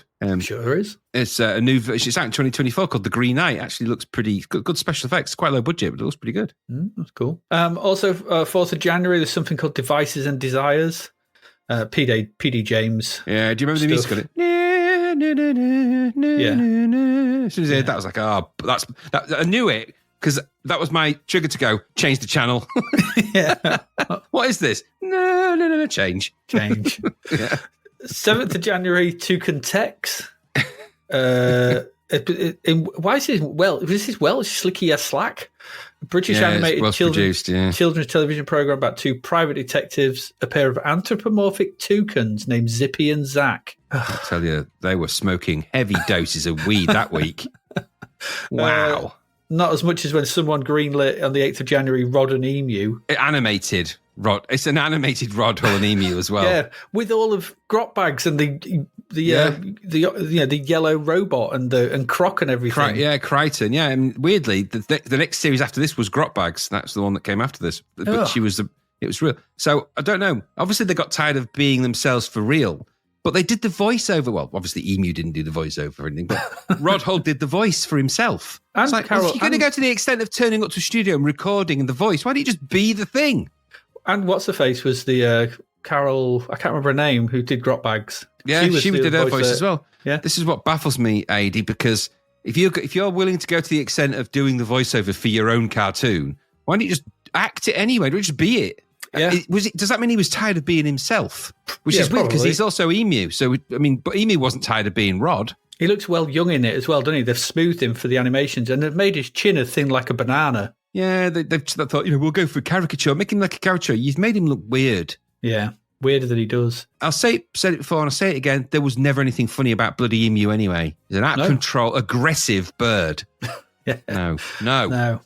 12th of January, finally, in this out-of-sorts January, Parker Lewis Can't Lose. Yeah, slick American teen sitcom. Never heard of it. I had very, very vaguely. I don't think I've ever watched it. I think I remember some of these more from the lineups of TV shows. You know, when they used to list what was on. They don't do it anymore, obviously, but they used to have a 20 seconds where they go, "This is the lineup for TV tonight at 6 o'clock. You've got this at 6:30." And I remember seeing Parker Lewis, a new American show, Parker Lewis. But that's as much as a memory I've ever had of it. There you go. We went, the world went to war, I think is the world went to war, and Rod and Emu were unleashed animated. Yeah, and the BBC banned a load of music for some strange reason. Yeah, what a January. Yeah, and a man grew a head of hair in a round pudding. He's got more beard than hair. Very strange. Right, we're going to go take another quick break from that lot. We'll come back. We've got 3 games still to get through this week. 3 more games. None of them head towards Hollywood. All I can say is that I can say that. That's true. So we'll see where these lead us. See you in a moment. And we're back for the final part of this week's episode. 3 more games, as promised. Graham, this one, maybe you can explain it, but I don't understand. This is Emlyn Hughes' arcade quiz. Tell us about it. So this was Audiogenic published. The designer is Ian Upton. He designed Mike Reed's computer pop quiz. Of course he did. The coder was Greg Duddle. He did Menace, Karnov, Willow Pattern. Remember that? Oh, yeah. Rob Nicholson also coded Heroes of the Lance, Karnov. I don't know that this really took 2 coders to put it together, but okay. The graphics. There's graphics, I hear you say. Yes, there is. But they're by Jez Nelson. He did Heroes of the Lance. Musician was David Whittaker. Again, having a bad day. Not a good day. So the game starts with a really odd. It's a quiz game. This is pitched as a pub quiz style game. Yeah. Now there's going to be questions that we're going to be asking during there's questions that we can't answer. Which won't make us good pub quiz Yeah, exactly. Contestants. So the first thing this is going to do, it's got a weird kind of text-based, weird spectrum color-esque kind of thing while it loads the questions in. So the first thing it's going to do is load the question set in. And then it sorts them, and then then you get this kind of weird boxy layout title screen where you've got the UI is on the screen that you're going to play as well, which is always a bit of a cheap trick. And you'll see it that this has been designed by somebody that's never designed a lot of game. So this is, it's because, and I say that because it's just boxes. This is a game all about the boxes. Yeah. The idea of the game is that you will see a grid on the screen that moves from, sorry, actually, there's more than a grid. So you've got a series of boxes on the screen. Let's go from left to right with the boxes. There's lots of boxes. On the left-hand side, you've got a box that says lose. Then you've got sort of a window where you've got a series of box tiles are going to appear. We'll come to them in a minute. And then to the right of that, you've got win. The idea of the game is that you have a cursor and the boxes in the center will scroll right to left under each turn. And the idea is if you get the questions, you can progress through the grid and get towards the win box on the right. But as you get them wrong, or you repeatedly get them wrong, or you hit some impasses, which I'll come to in a bit, your icon cursor, the thing you control, will gradually move towards the lose box. So the idea is to get to the win box, not to fall into the lose box. If you do, you lose the game, the logic of it. Over to the right of the win box, you've got a cash, because you win money in this, fun game. Remember, it's all about the pub. You don't need any of this stupid logic. And then there's also bank, because you can bank the money at a certain point. It's not real money. It may as well not be there. No, difference simply will make. Underneath that, you've got another box, which is where at this point, it's saying what the best win was on the title screen, what the last one, but that's where your questions are going to appear when you get them. And then underneath that, there are 3 more boxes, and those 3 boxes are going to be your 3 answer choices for the multi-choice questions that the mainstay of this quiz type. Mm-hmm. So when the game starts, you've got, like I said, in the space between lose and win, you've got a grid, a series of tiles not in a grid, but a series of tiles on a kind of pathway, on a route, one might say, interconnected to each other. And upon those tiles, there are tiles of various color, but on some of them, you'll see different question marks, different icons, money and things. And the idea is that you progress through those tiles on a sort of a journey across the pathway, answering the questions that you come across and trying to sort of navigate your way to the win box in the quickest time possible. There's also in there randomly images of Emlyn Hughes. I think that's who it is. It is Emlyn Hughes, yeah. I mean, it's like I said, you don't really land on, you control the icon with a joystick. It's a bit weird, this, because a logical choice of this would have been that you had questions and then each time you got one right, a bit like that, the chase. Yeah. Each time you got a question right, you would go forward a space, and then each time you got one wrong, you would go back a space. I would have just stuck to that logic. Here, you can sort of arbitrarily move your cursor across blank tiles for reasons that aren't really clear. It seems to serve no purpose other than to make it feel like you're on a bit of a journey of sorts, I suppose. So you'll move your cursor across the blank spaces, and some of them are really annoying. They block you from progressing onto things, which is really dumb. Because why? So some of them just hold you up. It's like, why is that even there anyway? So you'll land on a question and a question mark, and then you will get asked a question. Yeah. That will appear in the box. You'll get 3 choices, A, B, or C. You control the joystick to the right answer, press fire. If you get the right answer, you can continue forward on your pathway. If you get it wrong, you've frozen on that block and you'll get asked another question. But while you've done that, you've moved slowly towards the lose box. So the more questions you get right, the faster you can progress through your pathway, and then you can navigate and you sort of move around a little bit in there. You can pick up fruit for no reason whatsoever. You can pick up different coins that give you coins. I guess there's literally no reason to collect them. There's no bonus to be had. You can spend the coins later, but it's not really clear on what as you progress. And the levels are just more and more of this. The questions arguably are supposed to get a bit harder.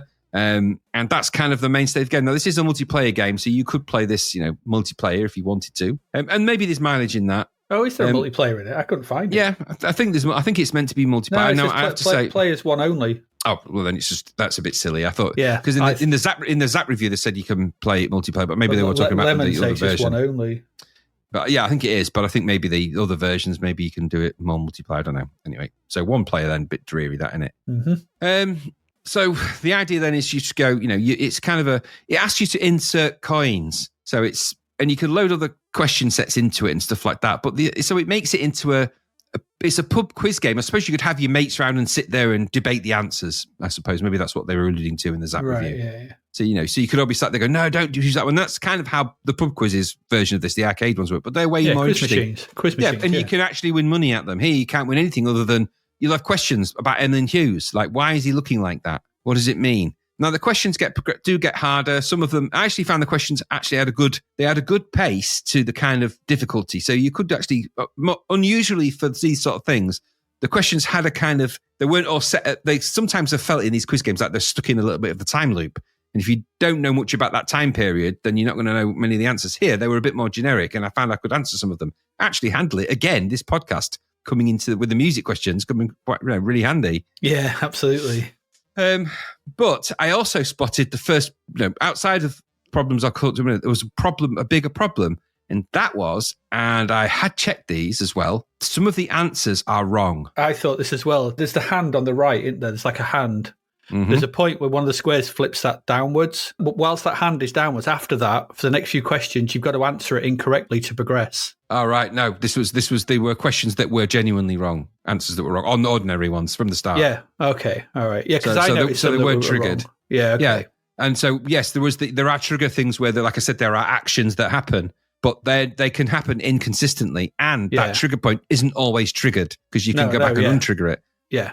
So what it means is that either you can trigger things, and if you untrigger them, the untrigger doesn't work. Yeah. Yes. Or it doesn't trigger them, and the questions are, some of them do have the wrong answers. Yeah, I was like, Shakespeare wrote Romeo and Juliet. Shakespeare wrote it. God damn it. Yeah. Now, the problem with that is you can't make the logic of that type in a quiz game. Quiz games are fundamentally, the answer is right, the answer is wrong. So adding those kind of elements to this just makes it confusing. And that isn't clear in the game logic. So, but even so, and like I said, but then again, the whole logic of going sort of across this pathway makes no sense really anyway. So they're confusing an arcade type logic with the quizzes, and they're getting a bit lost in the mix. And in there somewhere, some of the questions are wrong, some might be wrong on purpose, some might not be, but it's mixed. And all the while, Emlyn Hughes is kind of gawping at you and thinking, what are you doing there? Why are you even here? I mean, what do you say with this quiz? I mean, that's all there is to it. It's just a quiz game where you accumulate cash or not, because you can even cash out at a certain point, which means nothing. You quit, you cash out, you're like, great, I've got money in the bank. What can you do with it other than spend 10p and start again? It's really dumb. About these virtual money simulator things. Exactly. So it's a quiz game that tries to land in the pub quiz style. Maybe it scrapes its nails just to kind of get away with it because it does ask you questions and you can answer them. Yeah. It's not going to win any graphic awards. It's a bland series of colourless, flat-coloured blocks. I guess the key factor here is that you get asked questions and you can answer them. So it's still, as long as that happens, you can call it a quiz game. The questions are, like I said, not too difficult to be fair. With a few mates round, you shouting at the screen, maybe have a bit of laugh, but I think that appeal will be limited after one or two goes, certainly for this price point. But the final confusing piece of this whole conundrum is why none of Emlyn Hughes has even anything to do with it. I mean, there is this weird, grotesque gurning caricature festooned on the screen during the game that seems to flick between an image of his facial reaction when standing barefoot on a Lego brick and an image of his facial reaction while he's being filleted. I think it's how well you're doing. If you're near the lose, he'll do the. It's not very clear, though, is it? No, I think it's how close to the win or the lose you are. And why would you be of the mind? Why would you even need it? Why, well, yeah, who's going to choose it for that? which is my biggest confusion. It's like the fact that he's in it, okay, but who's going to go to the racks of games and go, oh, great, there's an Emlyn Hughes quiz where he's in it. Look at his face. Look how he looks at you and grimaces. That's so funny. It's hilarious. Nobody's ever said those words. Nobody. No. I mean, he was on game shows, wasn't he, at the time? Maybe that's why, I don't know. But what does it matter? Yeah. The fact that he's on it could be anyone. And there's probably another version of this with someone else. It's, Steve Davis's quiz. And it'll be Steve Davis's image on there. You could maybe download other people's faces as a special thing. I don't know. The face pack. DLC, the face DLC. Anyway, the game's not going to win any awards, is it? Not at $10.99, it ain't. That is a lot of money for this. Yeah, very much so, yeah. It's an expensive game anyway, but it's just a quiz game. We've seen budget games that were better for quizzes. So I don't know. If it was budget, maybe it would have been, it's a fairer price at budget, that's for sure. Would have made the game any better, but it would have made your choice more palatable. And if you're paying $10.99 for this, you must really like Emlyn Hughes. I mean, you must really like him. Yeah. So I didn't think much to this. I answered some of the questions. Did I have fun? No. And that's kind of, if you're not having fun, you're answering the questions, that's all it's got. And the rest of the little game arcadey bits are neither here nor there because they don't really amount to anything. So I found this it wasn't very good. No. What about you? Yeah, I could, just to come to the price, I think if they'd have just jettisoned Emlyn Hughes, they could have released the budget. I think when you get a license, it's, unless it's maybe. Jockey Wilson or budget darts play with just, it. he maybe had currency and he lent his face to it, I suppose. It's got his likeness on it. So. Two faces. I bet they sold 2 copies. The 2 faces of Emlyn Hughes. I don't believe this is going to be a big seller. I don't think it was either, not at 11 quid. And like you said, what's this got to do with Emlyn Hughes, aside from his face? I mean, it's a passable trivia pub quiz simulator type thing. It does that bit okay, I suppose. Yeah, I mean, it worked. But like you said, I did find some of the answers were wrong, though, which was annoying. But I don't know if that was because it was on the answer them. I don't know. Some of them, I seemed to get them wrong, and then it went, oh, and then I started to answer them wrong, and then it went, no, you've got it wrong. I was like, oh, God, this is annoying. Yeah, that was my logic problem. It's like lack of consistency, really. Yeah. It's pretty simplistic, all things said and done. I mean, it does use the, I don't know, because the colours are different, because the colours of the question marks are different categories as well, aren't they? So it like borrows from Trivial Pursuit and things like that. Yeah. So you move across the board, answer questions, try and win 10p to get your next go and get to the end. It's like, just silly. What is this? It, like you said, it feels like it should be multiplayer, though. If this was multiplayer, taking in turns to move across the board and things like that, that might have had a bit more to it. Yeah. There's a weird feel to this because if it had been multiplayer with the questions and you're kind of going against each other and moving across the board and things like that, there's almost a precursor to things like Mario. They could have done something like Mario Party. They could have made this a little bit more interesting with some just, all answer the question. So 2 players, grab your joysticks, answer the question first, or answer this one wrong, or blah, blah, blah, first one to do. And you just added a little bit to it, would have made it a little bit more interesting. It would have fared better. I mean, not that anyone would have played it 2-player in the C64, because I bet, in 1991, nobody. But it would have been the better game had it included it. I still don't understand why Emlyn Hughes' name is attached, though. It's just redundant. Unless, Audiogenic, did they do the Emlyn Hughes football game? So they did Emlyn Hughes International Soccer. So maybe they just had a 2-game license with him. Yeah, the Emlyn deal, yeah. The double Emlyn, as we call it in the trade. The Demlin, yeah.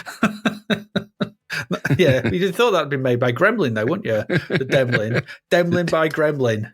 The Gremlin Emlyn. Made by the Kremlin, who we saw earlier on today. Kremlin with the Demlin for Gremlin. Gremlin Emlyn, I love it. There we go. So Gremlin Hughes' arcade quiz, it's not particularly... not very enthralling. Not really. No. Should have been a budget game. I just got rid of Gremlin. Anyway, let's move on.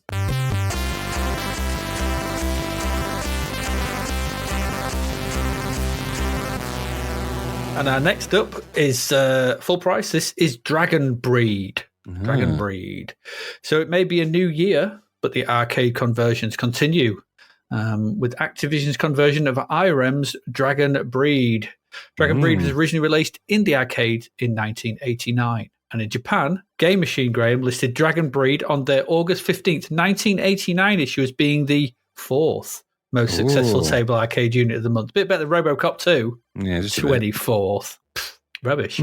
The game was ported to most machines at the time. Amiga, Amstrad ST Spectrum, and of course the C64. The port to the Commodore Business Machine 64 was done by Digital Design. You may know them as Ash and Dave. Aye. They're both listed on code and graphics here, and the music is by Martin Walker. So that's quite a formidable team, isn't it? That's quite a good team, isn't it? So the game itself in the arcades, I think there's not much info I could find on this. It's an IRM game.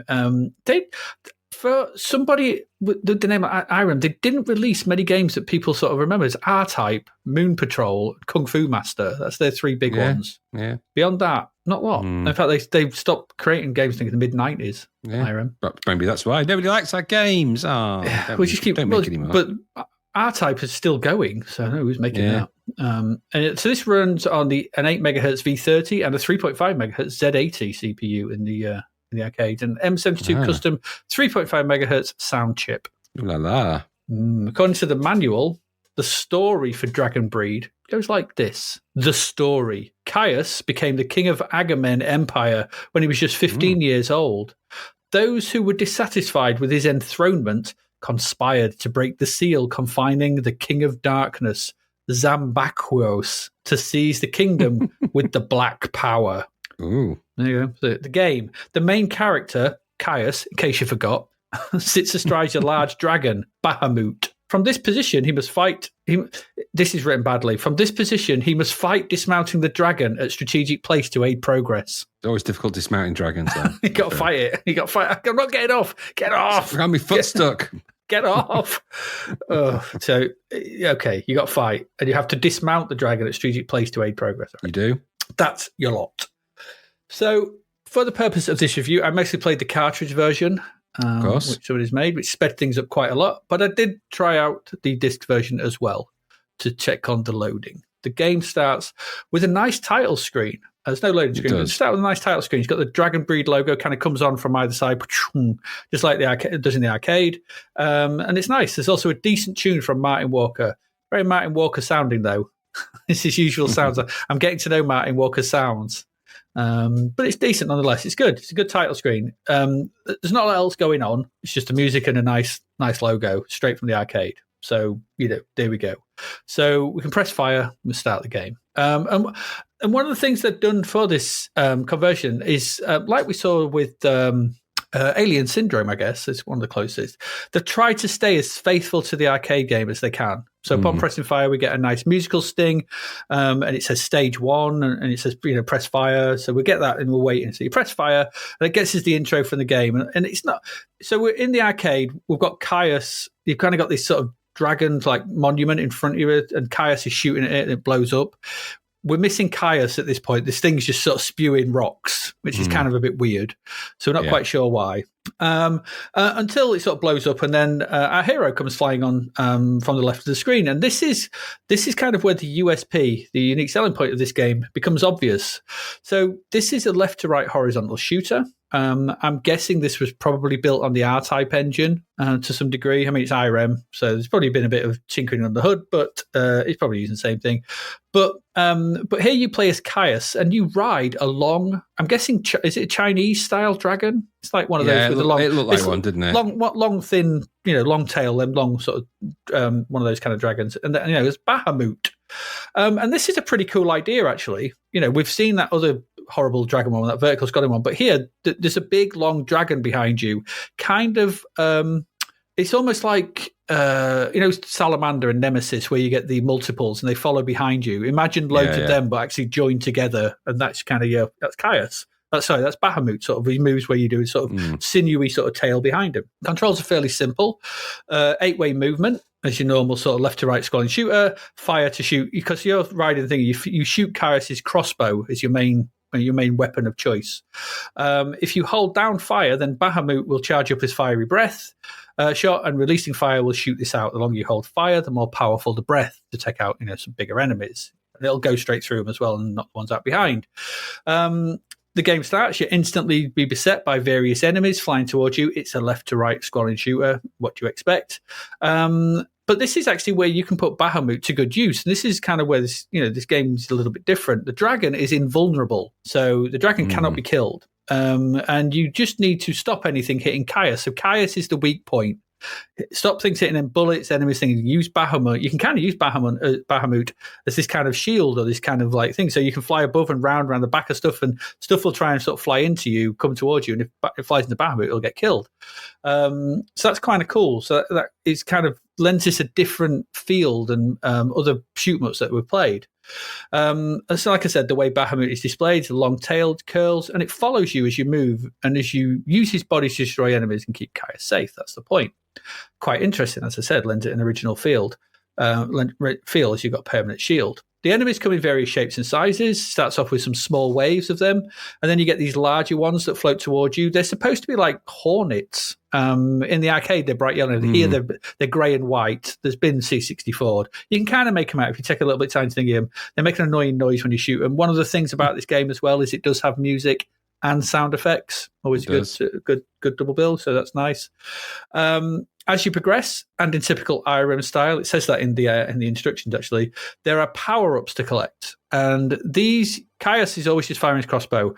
Your power-ups change what they do is they change the nature of Bahamut, the dragon itself. They do. So if you pick up the red orbs, which are the most common ones to start with, they give Bahamut a fiery breath that he breathes out when you press fire. There are grey power-ups. These give you homing baby dragons. which is quite, you fire like homing missiles basically, but they're baby dragons. The blue power-up gives you lightning bolts, and the brown one gives you scales. Each power-up can be leveled up 4 times, and picking up a different one actually keeps the power level you've already attained. So if you picked up 3 reds, get into level 3, picking up a blue one will give you level 3 lightning bolts. That's a nice touch. That's good. Okay. And also the latter 2 power-ups, the blue and the brown one, they give you a couple of extra moves. The brown one, so the scales, this allows you to coil Bahamut around you for a short period of time, like as a complete shield. And to do this, you push up and then down quickly. And it's responsive. I never had this fail on me once. So I've had it loads of times. He goes, I'm trying to do a move. But here it was like, up, down, done. It worked. I was like, oh, that's cool. Alternatively, the blue one coils in the opposite direction and puts chaos on the outside. And you do this by pushing down, then up quickly, and it fires the lightning bolts all over the place. There are also platforms in the levels, and you can fly down to these, pull down. I think it's pull down and fire. I'm not quite sure. It just kind of happens. And Caius dismounts the dragon, and you can run about on them. This is handy because there are power-ups on some of them that you can't get while it's flying. So you have to kind of stop off, drop down, grab the power-ups, and then get back onto the Bahamut. Bahamut's sort of flying around, and when it will just come down towards you, and you just get back on the back of him. It's very simple. It's very smooth as well. It just happens. There's no real sort of, you're not fighting the controls here, which is cool. No. You got to be careful though. Each level has a time limit for completion. And whilst on the platform, so this is it's a left to right scroll. It's always scrolling, but while you're on the platforms, the screen stops scrolling. So you may not have enough time to reach the end if you dally too long. Okay, so don't be wandering around on platforms for too long. At the end of every level, there's a boss to kill. And these are pretty impressive. They range from a big, I don't know what it is. It's like this pod which sort of spews out a sort of creature, and you shoot this creature on level 1, and then it turns into this like brain type thing. I don't know. It's like that. It's big, and you've got to shoot that. Level 2 sees like it's like a huge winged skeletal thing. It's like 2 screens high. It's massive. Yeah. Really good. Level 3 is a full length screen filling dragon type thing. Like comes in from the right and sort of all the way across to the left. It's massive, and that's good as well. Level 4's got this like strange vertical crabs that sort of climb up and down the sides and stuff. Level 5 has like this. It starts off looking like this butterfly thing before it reveals a huge skull on the side to destroy. And the final 6th level has you facing off against the King of Darkness itself. This big sort of guy, and it's massive, all big. Should you kill it? The ending, then you get a nice ending screen. You get a message about Caius and Bahamut ascending to the stars and the age of dragons coming to an end. Which is kind of weird, but kind of cool. And it's like you get a nice ending. All straight from the arcade. This is all exactly what's in the arcade. Levels, end bosses, everything's from the arcade.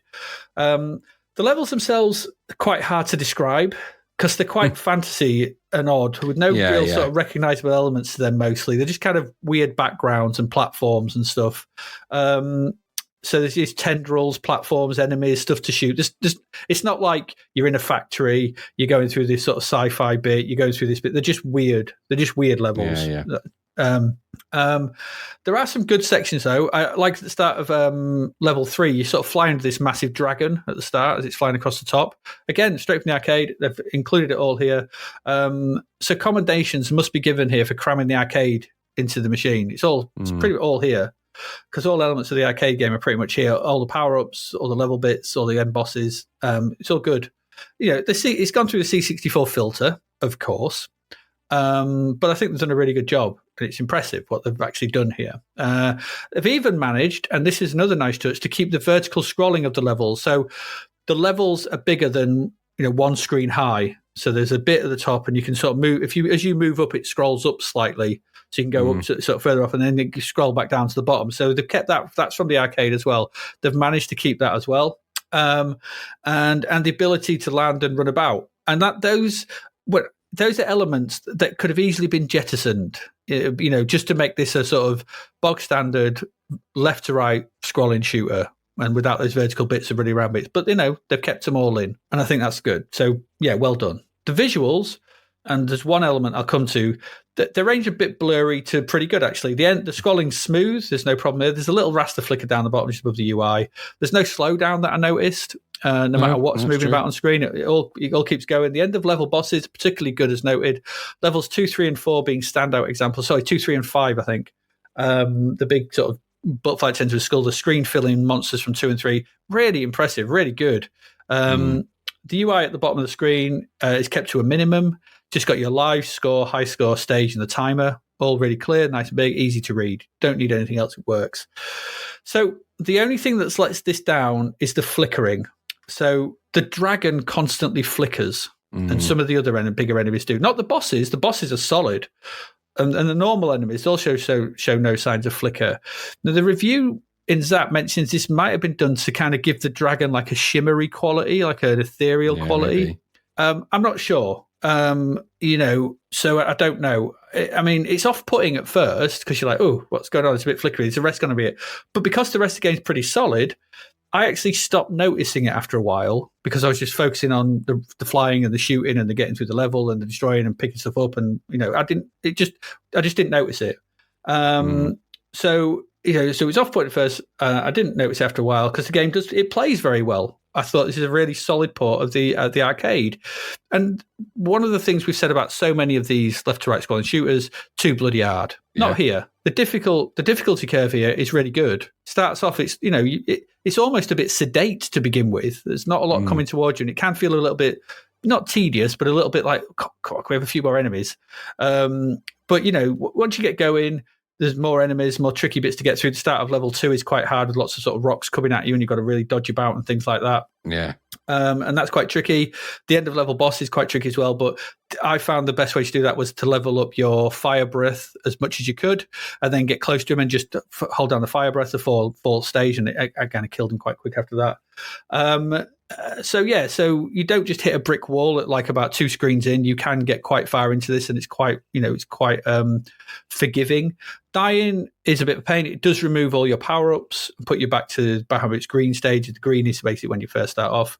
But that's the same as the arcade game, so I guess it is what it is. But, it puts you back, and it's a bit annoying when you die at a boss, and it puts you back sort of to mid-level, and you have to go through that mid-level section again.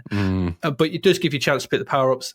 Maybe that could have been changed for a little bit of player affordance to sort of actually just give you the boss again and the power-ups, keep them. I don't know. It was a multi-load back then. The disc version, I didn't find it too egregious. The disc version, it was fine.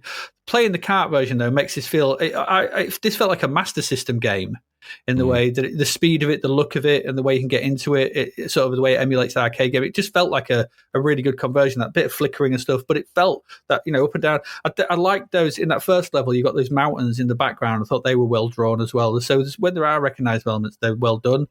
The sort of other bits are a bit sort of, kaleidoscopic and a bit weird, sort of some of the other backgrounds. Yeah. Overall, I thought I was pretty impressed with this. It's got a couple of technical issues which may annoy you, but I just got used to them. And because it doesn't have a slowdown, so unlike we saw this similar sort of thing with Atomic Robo Kid, but Atomic Robo Kid was so, the number of enemies was so slimmed down, the flicker, the slowdown, that had terrible slowdown in Atomic Robo Kid, which kind of killed it. This does not suffer from that. So, so blasting stuff from the back of the dragon, it was an enjoyable ride. A really solid conversion, this. But as noted in the review, especially this was a pain on tape back then, you play it on cartridge. Now, get the cartridge version of this. And I think this is worth taking a look at. I thought this was a really good conversion of a decent arcade game. It's just maybe a tad empty. Maybe it could have just been a little bit busier to begin with. But, it does let you get into it. And there's 6 decent levels to fight your way through with really good end-of-level bosses. And I enjoyed having a good time with this, flying my dragon around. So, yeah, this was way better than I was expecting it to be. What about you? Yeah, I mean, I've not got much more to add. This was something I'd never come across before. So this is completely new territory. Yeah, absolutely.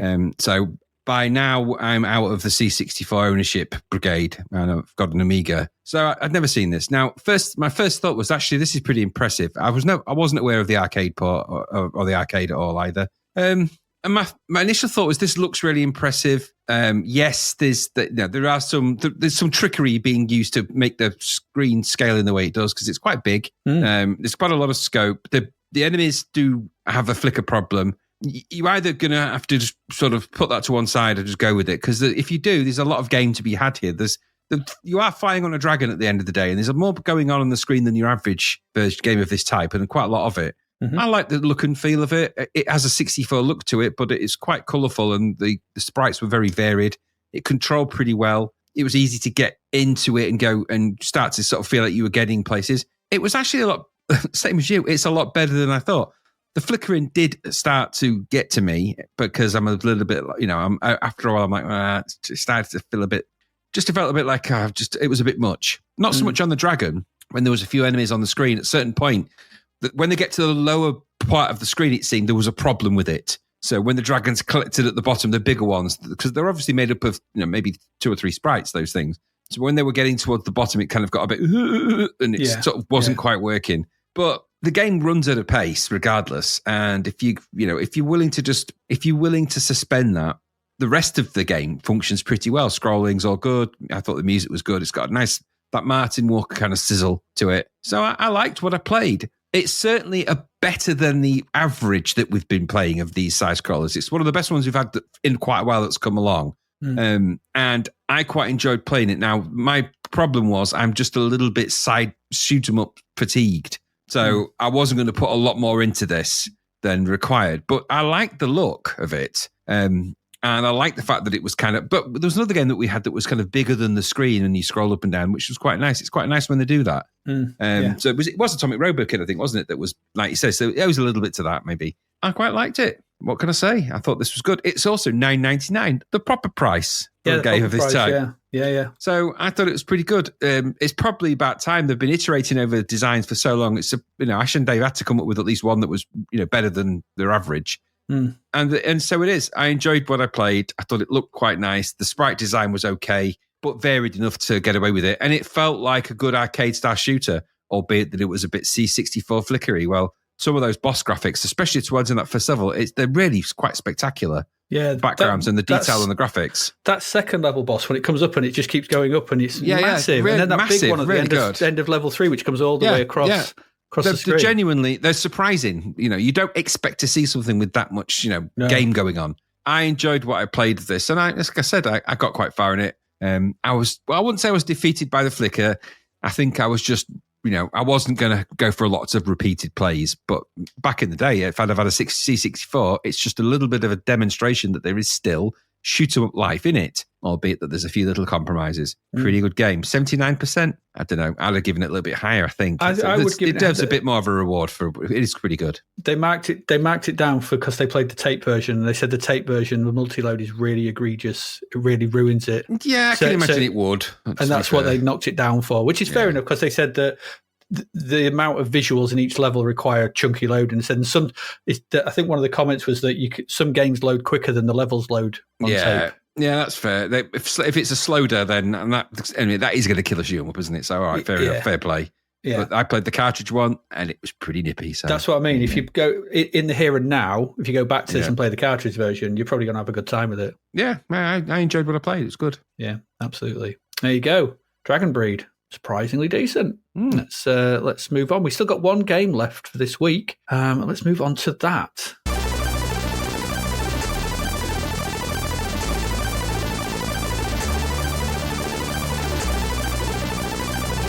And Graham, well, this one's an odd one. It's over to you to tell us all about Chip's Challenge. $10.99, so it's in that new price range. But this was published by Epix. We thought we'd seen them off, and then they've come up with 2 just recently. I know. Weird. 86% this got. It was developed by Images Software. The original design was Chuck Somerville. Now, he's designed a few things in his time, hasn't he, old Chucky? What's he done? I didn't make a list of them, but some things that he's done are good. He's done are good. I'm sure you could go and Google that. To your heart's content. Let's have a look. But Chuck Somerville is a bit of a stalwart of Epix games, I think. Code here then is Tom Pinnock. He did Back to the Future 2. Okay, that wasn't bad, code-wise. Graphics, Chris Edwards. He did Gemini Wing. Steve Bedster. He did Back to the Future 2. And the musician was Neil Crossley. Okay. All right. Oh, Summer Games 2 he worked on. Yeah, I was going to say, he's got a bit of a name. California Games, Destroyer. Okay, yeah. So the blurb then, it says, Go Bitbuster. Chip would do anything for Melinda, the mental marvel. more than anything because he wanted to join Melinda's exclusive computer club, the Bitbusters. So you can imagine how Chip felt when Melinda sat down next to him in the school cafeteria and offered him membership on one condition. Ooh. Take control of Chip as he does some heavy interfacing with a few interesting puzzles. Melinda will monitor your progress as you enter and work your way through 144 levels of challenging maze-like paths and puzzles. Once you accept the challenge, there is no escape. Monsters, traps, and the ticking of the clock all conspire to delete you before a level is completed. You must ram blocks of soil together to create bridges over water traps or use them as buffers against cherry bombs. Invisible partitions will impede your progress. Coloured keys will open doors that lead to other keys that will open still more doors. To make it through, you must keep the puzzle sequences stored in your memory. Most levels have a specific number of chips that you must collect before you can progress to the next level. Sometimes you must snatch those chips from under the very noses of deadly bugs who are just aching to take a bite out of you. Well, Chip, are you still up for the challenge? You can't get that Bitbuster t-shirt out of your system, can you? No, you can't. Okay, buddy, make tracks for level 1 of Chip's challenge. Can I just ask you a question? You're a coder. You know probably more about this than I do. 144 levels seems to come up a few times. It seems to be a number. I know it's 12 times 12. Is there a reason for that? Like, does it fit nicely into some kind of code-based table? Doesn't sound like. I would have said probably maybe it's the derivative of 256 and 128 would have been. I would have said that's would have been what a more I thought natural as well. fit. Yeah, but I don't know. Depends because the screen on this is quite small the way they've done them. So maybe it's just I don't know. Because that was that other one that the colour matching one, Puznik, that had 144 as well. Maybe that's just as many as they could be bothered to design. Maybe. So playing the game then. The object of the game is to enter and explore each level, solve the puzzle, usually involving the collection of a number of microchips, and progress to the next slightly more difficult level. So it's a, what do you call them, a maze game, a maze progressor. To get, something like that, yeah. As you wander through each maze, there will be items to collect and objects to use. For example, keys to open doors and teleport squares to move from place to place. There's a little bit of gauntlet logic in there. Mm-hmm. Each level contains challenges such as obstacles, traps, and monsters, with the additional challenge on some levels of a race against the clock. Those levels are a nightmare. Just saying. The first 8 levels introduces you to most puzzle components, and they give you a chance to gain experience of the game's basic concepts. Take note, game that didn't do that we spoke about in the last episode. A question mark appears next to Chip at the beginning of each level. Move Chip over the question mark to receive information about that level. Take note, game that didn't do that we spoke about in the last episode.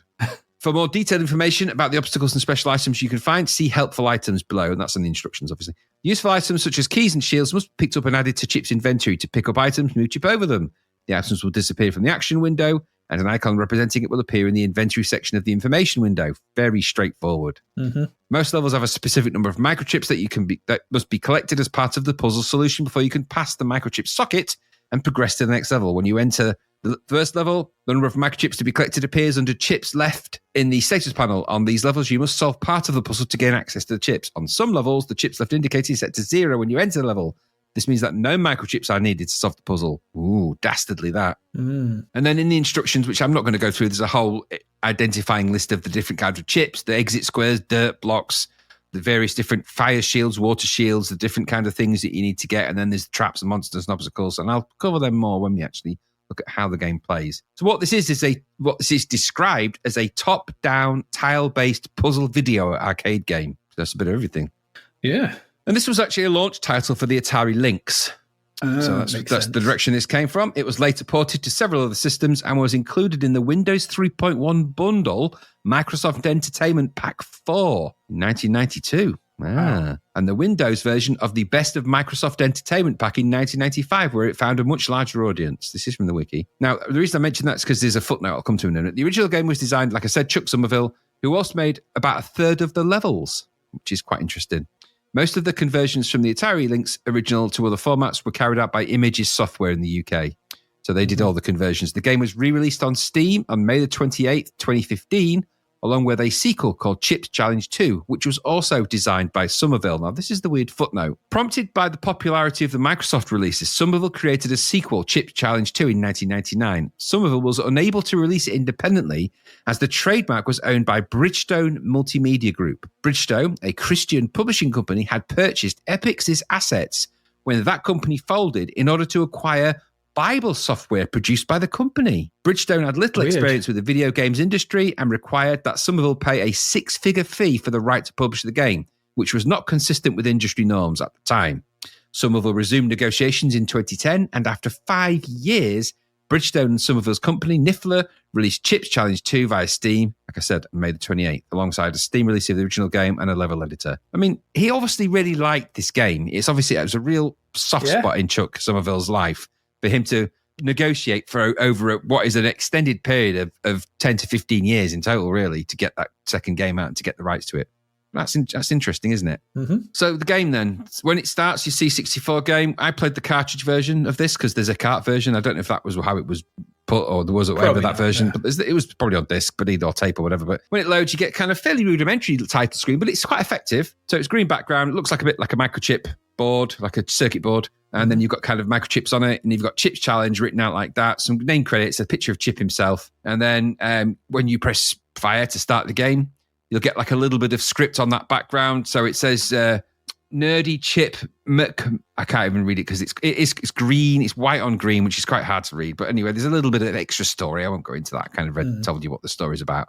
And you get a little bit of preamble, and then the game proper will begin. So the game layout is quite straightforward. In the center of the screen, there is a grid. And I think it's looking at that. It's 1, 2, 3, 4, 5, 6, 7, 8. Is it 9 by 9? So it's a 9 by 9 grid. Like 10. So that's the grid of the game space in the middle. Underneath that, you've got kind of 3 grid spaces of height, which is your UI, which tells you, as I've said already, number of chips, the time you've got, and the level that you are on. Mm-hmm. You'll also, at the beginning of this, get a code. And each level, as you progress, you get a code for. I think you get it every 10, actually. No, it's every single one. So you get one. I thought you got it every 10, but so each time you go to it, so you can put the code back in, so you don't have to always start at level 1. Great touch. Which is great touch. Which is, you would kind of expect it in a game of this kind of type. Yeah. The graphics in the center of it are quite small. They function, don't get me wrong, it works, but they are quite small. They're bigger on the Atari Lynx, but the Atari Lynx is on a smaller screen, but it takes up more of that screen. Yeah. And the UI is on the right-hand side and that. But all right, it is what it is. It's still a grid at the end of the day.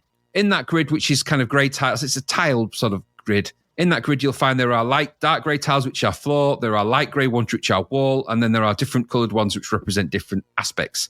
Some of these things, blocks you can push. Some are representative of water, some are fire, some are different elements. And you will be taught how and what these things are through the first 8 levels of the game. The idea is that, obviously, as I've said, you have to navigate your way via these particular puzzles, navigate your way through the doors, pick up the keys, get the microchips, and get to the exit so you can get to the next level, get the code, and progress. And you need to do that 144 times. They do get progressively harder, and I can tell you the leap from level 8 to the proper levels is quite heroic, and they get quite tricky, and you need to scratch your old noodle a bit when you're playing this. Uh-huh. At its heart, there is a simple puzzle logic to this. The graphics are simplistic, but they function, they work in the same way that Million Molly's graphics kind of work. Although actually I would say Million Molly is slightly better than this. Oh, yeah. But that said, what this is doing is keeping things to a simple game design and applying complexity to that, and challenge and difficulty to that by introducing items. We've said this 1 billion trillion times. Those kind of games work really well on any platform. Yep. And this is no exception. So this is a neat, simple puzzler that gets progressively more difficult, but the central core logic remains the same. The central look and feel remain the same. You could almost argue that this is kind of almost kind of a Boulder Dashy type vibe to it in a weird way, in the sense that you're kind of snuffling around sort of screens and there's things that, nothing's going to land on you or anything like that. But it's one of those games, you'll go through the first 8 levels pretty quickly, and then you start playing it, and then all of a sudden you'll think you've cracked the route, and then you'll be like, oh, hang on a minute, I can't get to that microchip because I didn't do this thing. And you'll start to sort of see the troubles when you have to start pushing blocks onto things and then pushing them onto the things you've just pushed them on. And because when you push the mud, for example, onto the water, if you tap on it, it will form another dark grey tile and you can stand on it. Yeah. And then you have to get the other tile and push it on. You start to build your own little bridge and things like that on some of the levels.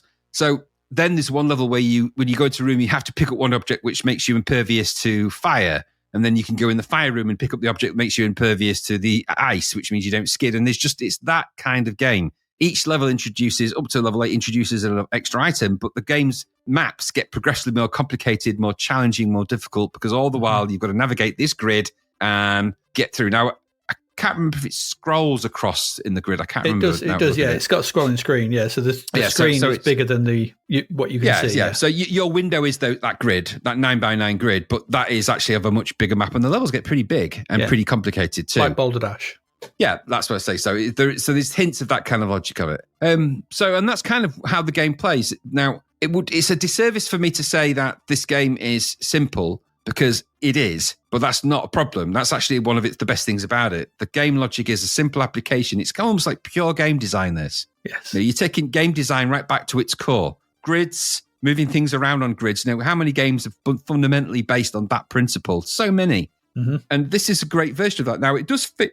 It does feel a little bit out of time. Now, these games have a timeless quality to them. It kind of works regardless, but this does feel a little bit out of time. And I think, actually, that's probably because the graphics, I think, just feel a little bit, for 1991, perhaps a little bit edging on the side of a bit too simple. They work. They are what they are. But I think for an Epix game, who are kind of historically famous for having quite detailed graphics, this is actually less detailed than some of the other games of this sort of type that we've seen. Could the grid have been bigger? Well, we've seen big grid games on the C64. Balderdash has got a bigger grid space than this and a bit more zoomed in. Yeah. So could it have done that? They could have done those things, but it doesn't really matter. It doesn't matter. That's like saying, could we put Tetris on a football field? You could. Does it matter? It's Tetris, right? So this is a puzzle game on a smaller grid. So what? The core thing here is that as you progress through the levels, they get more difficult. You when you do beat some of the levels on this, when you get to like the level sort of 15s to 20s, and you're starting, and the levels get much bigger and much more complicated, and the routes to the win much more challenging. And all the while, remember that you've got time to think about and other factors. There's a real sense of achievement when you get those codes for those levels, because you think, thank God I don't have to do all those other ones again. Yeah. That's a really nice touch. So I can really see the attraction to this. Now, this isn't going to win any graphic awards, like I said. And the idea of the game, it's kind of neither here nor the whole, you've been sat next to somebody, they've challenged you. But that logic of you've got to get in and solve all the mysteries and get through the levels, isn't that also the mainstay of loads of Nintendo games? If I think of only a Mario game, Mario game's fundamentally a series of puzzles and game mechanics where you have to try and get to a goal of an end of a screen and get to the next one and get to the next one and get to the next one. This is just pure game design. And because of that, it really, really works. And I really liked it for that. So I can see the attraction. This is a great idea. A simple idea done well. And we've said that always wins, right? This is a classic winner. A puzzler, and one, though it's clearly built for handheld, still maintains the playability in the same way that Millie and Molly did for me. I love Millie and Molly on the mobile, which I love, but I also love playing the C64 one because it works. The game works, and so it would do on this. Now, there's loads and loads and loads and loads of rip-off versions of this game out there in the iOS and the mobile space. This has been ripped off to the max. I couldn't find the Chip Challenge 2 for mobile because I wanted to see what that was like, because the game still would be just as playable, wouldn't it? But there are multiple different remakes with different nearly brand names. It's a pretty simple game. Nice way to introduce the logic of the game and how it works. That's how it should be done. Everything here, as I was playing through it, I thought, this is how it should be done. And I was drawn to that game that we talked about. I forget which one it was in the last episode where we talked, and it didn't do any of these things. And we had a real problem with that. Helter Skelter, that was it. Where you were kind of you weren't really given any indication of what you were meant to be doing at any given time. It was just, and it needed that in. This has got it. And because it's got that, you can then ramp up and you can start to play the game, and the onboarding is there. Once you're onboarded and you know what you're doing, the parameters don't change, the complexity does. And that's a nice thing to have a game that does that. Even in 1991, it had a Millie and Molly type appeal and a vibe to it, which I think is really good. It's not as good as Millie and Molly, I'll be honest, because I really, really like that a lot. But this was just as much fun to play. Easy to move Chip around with the joystick. Collecting things, you just run over them. Opening doors, you just run through them. Operate switches, you just run over them. You get out before your time runs out. Graphics are nice and simple, maybe oddly small, but I don't think that really affects the game in any way, because it could be big or small, it doesn't matter. It's still very playable. Maybe it doesn't look quite as good as it could have. Maybe it's maybe a little bit dry, but the in-game music is a little bit annoying, actually, on the annoying side. I mean, hopefully you could switch it off. I didn't, but it is a bit annoying. Bit too repetitive on loop. But I like what I played, and I played it quite a lot. Maybe $10.99 because I think people might think it isn't good value because it doesn't look like a $10.99 game. Yeah.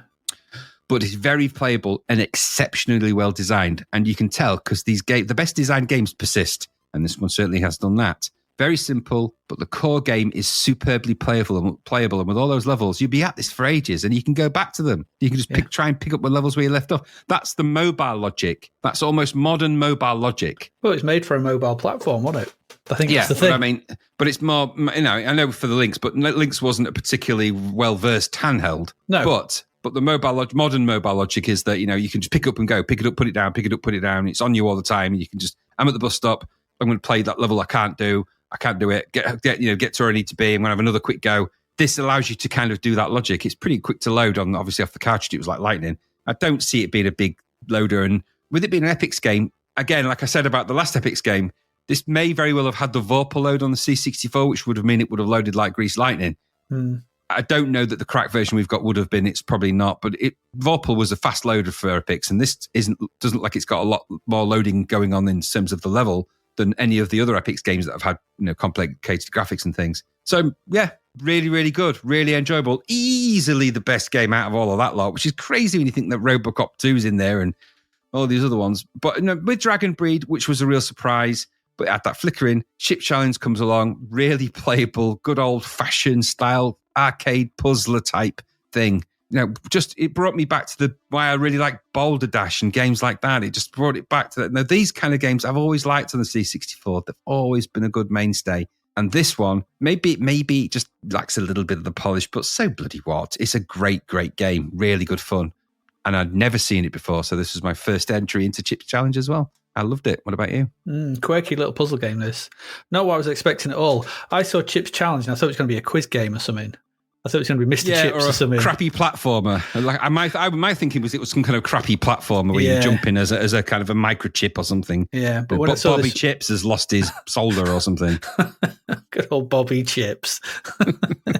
It's a sign of the time to start seeing. It's weird, isn't it? It's kind of interesting to see handheld games from the Lynx being ported to the C64. This kind of like evolution of like where games are coming from, where they're starting. Because 1991, the Lynx is out, I presume, because the Game Boy is out at this point now. The Game Gear, all these machines are out and about.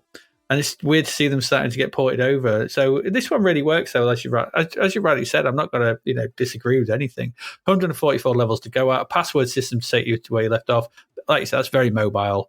And the Lynx was a mobile system, and it was you would take that with you and play it. It was a bit chunky and stuff, but pick up and put down. Yeah, absolutely. It needed that password system. Lots of different elements to contend with as you make your way through the levels. And you sort of see them, the switches, the things turn off, the flicking one off and flicking one on. There's the doors, the keys, there's the grounds, the different things, loads of different stuff. And as it goes on, the complexity of those, simple things, but then you add them into more difficult combinations of how to get to them. And it's one of those games which you just like eureka moments. I would, if you're going to say a Nintendo game, I would put this in the same mold as something like Captain Toad Treasure Tracker. Yeah. That because I know that sort of 3D sort of vignette, isometric thing, but it's that you're walking around really, and it's a similar kind of thing. You're kind of trying to work out, how do I get there from here because I can't jump, and this is the same sort of thing. It's just one of those kind of games. Could it have used the full screen to give you a better view of the puzzles? Possibly, but all versions of this have a 9x9 grid, so. Some are laid out with, like you said, laid out with the grid on the left and the UI on the right. This has just gone for the grid and nothing behind it. All the others kind of have like a microchip or some kind of visual behind it to give it a bit of theming. Kind of what it's missing, and I think they would have been better off putting this on the left and just putting the UI on the right. Just a little bit of polish. It's just maybe just add that, but possibly I don't know. It wouldn't have affected the balance at all of the game itself. Very playable, very enjoyable. And I've noted, I didn't go look, but I'm sure there are 1,000 million games like this on mobile. There's loads of them. Yeah, there will be. So, because it's that kind of thing. It's obvious since it started on a mobile device. It's a mobile game. It's a mobile game in 1991, literally. Yeah. Like Tetris became a mobile game. Yeah. Because it's those kind of things that just pick up and play quickly. I really like this. I thought this was great. I'll probably go back to this just to chip away. Pun not intended. At the levels, just to do one every now and again to try and work my way through, and because you've got the password system. Yep. You're right. It does ramp up in difficulty quite quickly. So it does. Getting through to 144 may be quite a task. I know it's. When I completed level 40, I think it was, of Millie and Molly, I let out a scream of joy so loud I think it would have blotted out the sun for a while. Because there's levels in Chip's Challenge that are like that. But the euphoria you get, that endorphin rush when you figure it out, you're like, Yeah. It's like some of the more sort of tricky Sokoban levels and stuff. You're like, if I push that there and pull that down, but hang on, no, because if I push that there and I can't pull that there, and it's like, but if I do that, and you got to be thinking about 7 moves ahead. Yes. Yeah. And so, I'm going to enjoy my time with this. Yeah, good game. Really good game.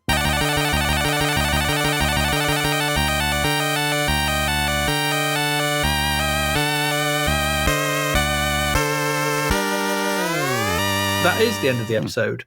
An interesting week. We looked at Robocop 2, which wasn't Robocop. No, Robocop 2. Who? Yeah, where's Robocop? Everyone should be saying, where's Robocop? We looked at The Spy Who Loved Me. Oh, in this case, it was The Spy Who Loved Tea. Whole different game. I don't know. I can't think of anything.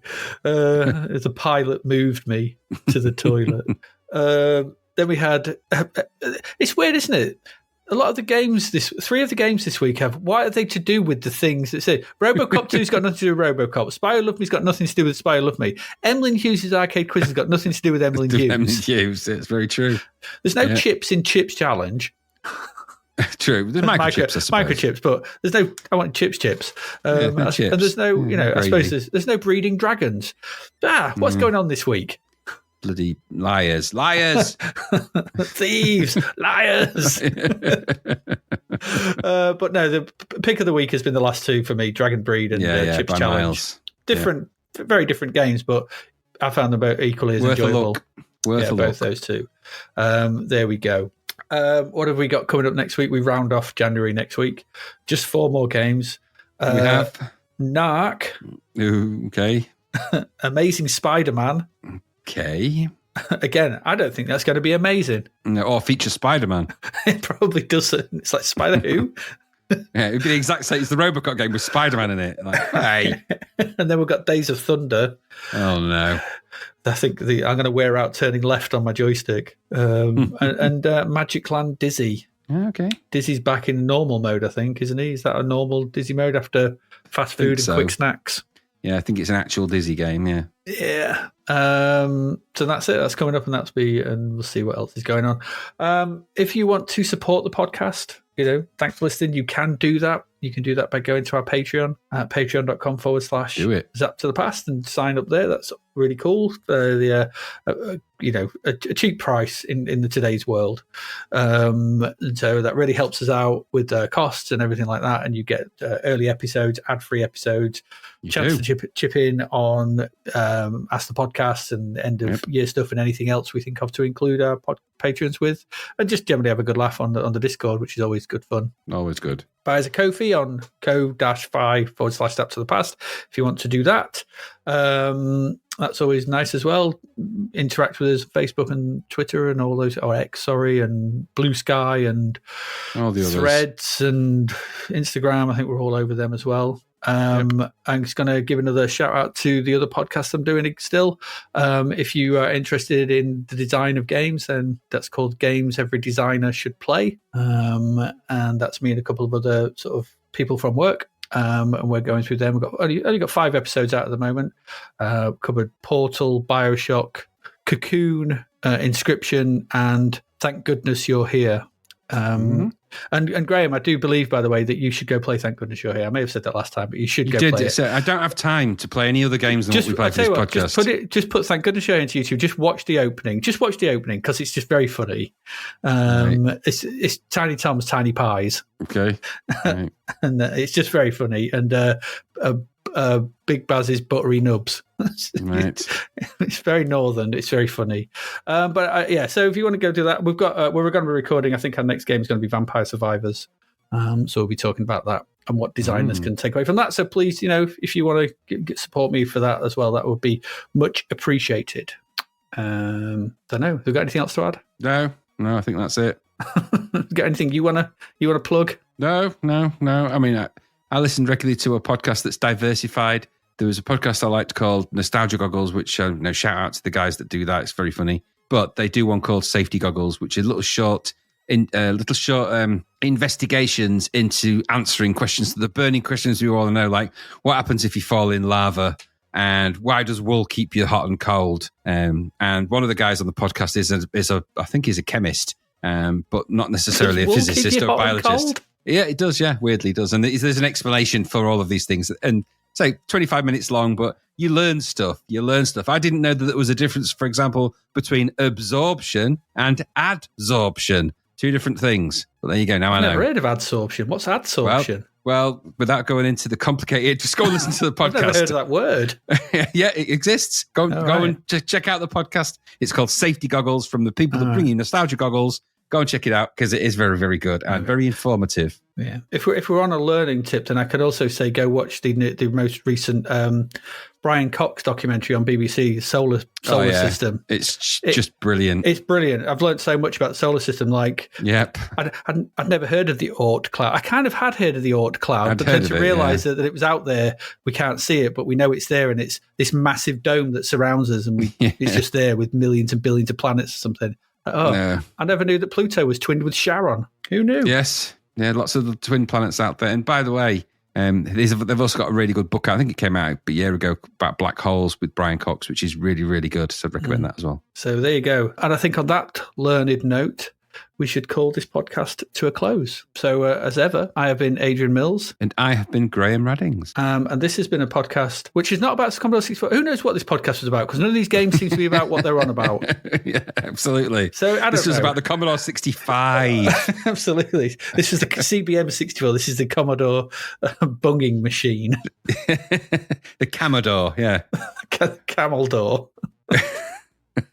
Sword of Japan. It's the only podcast in the world devoted to the Sword of Japan and all the game that came out for it. Yeah, one of them. Absolutely. And so we'll see you again next week, where we discuss more games for the Sword of Japan. Goodbye. Thank you for listening to the Zapped to the Past podcast. We hope you enjoyed our deep dive into the world of Commodore 64 games, as well as the music, films and TV from around the 1980s, driven, of course, by the issue of Zapped 64 magazine published at that time. We will return with a whole new batch of games and stuff to talk about next week. Until then, if you want to listen to or download previous episodes of Zapped to the Past, and why wouldn't you, they can all be found on our website at zappedtothepast.com, as well as being available on Podbean, Apple Podcasts, Google Podcasts, Spotify, Deezer, Audible, Player FM, and, well, pretty much anywhere where we can upload them. By the way, we do always love to hear from our amazing listeners, so if you'd like to contact us about anything in the podcast or beyond, you can do so by emailing us at zappedtothepast@gmail.com. We're also active on Twitter under @ZapTother, as well as Facebook, Instagram, and most social media platforms. Just search for Zapped to the Past and you'll find us. Oh, and if you like the podcast and what we're doing, please do like, share, review, rate us. It really helps. Something, apparently. The Zapped to the Past podcast is written and produced by Adrian Mills and Graham Raddings, and recorded at Flaky Bits 2.0 Studio. All opinions expressed are those of the writers, and while we indeed love Zap 64 magazine, the Zapped to the Past podcast is not affiliated with it in any way. Stay safe, see you next time, and remember, we play these games so you don't have to.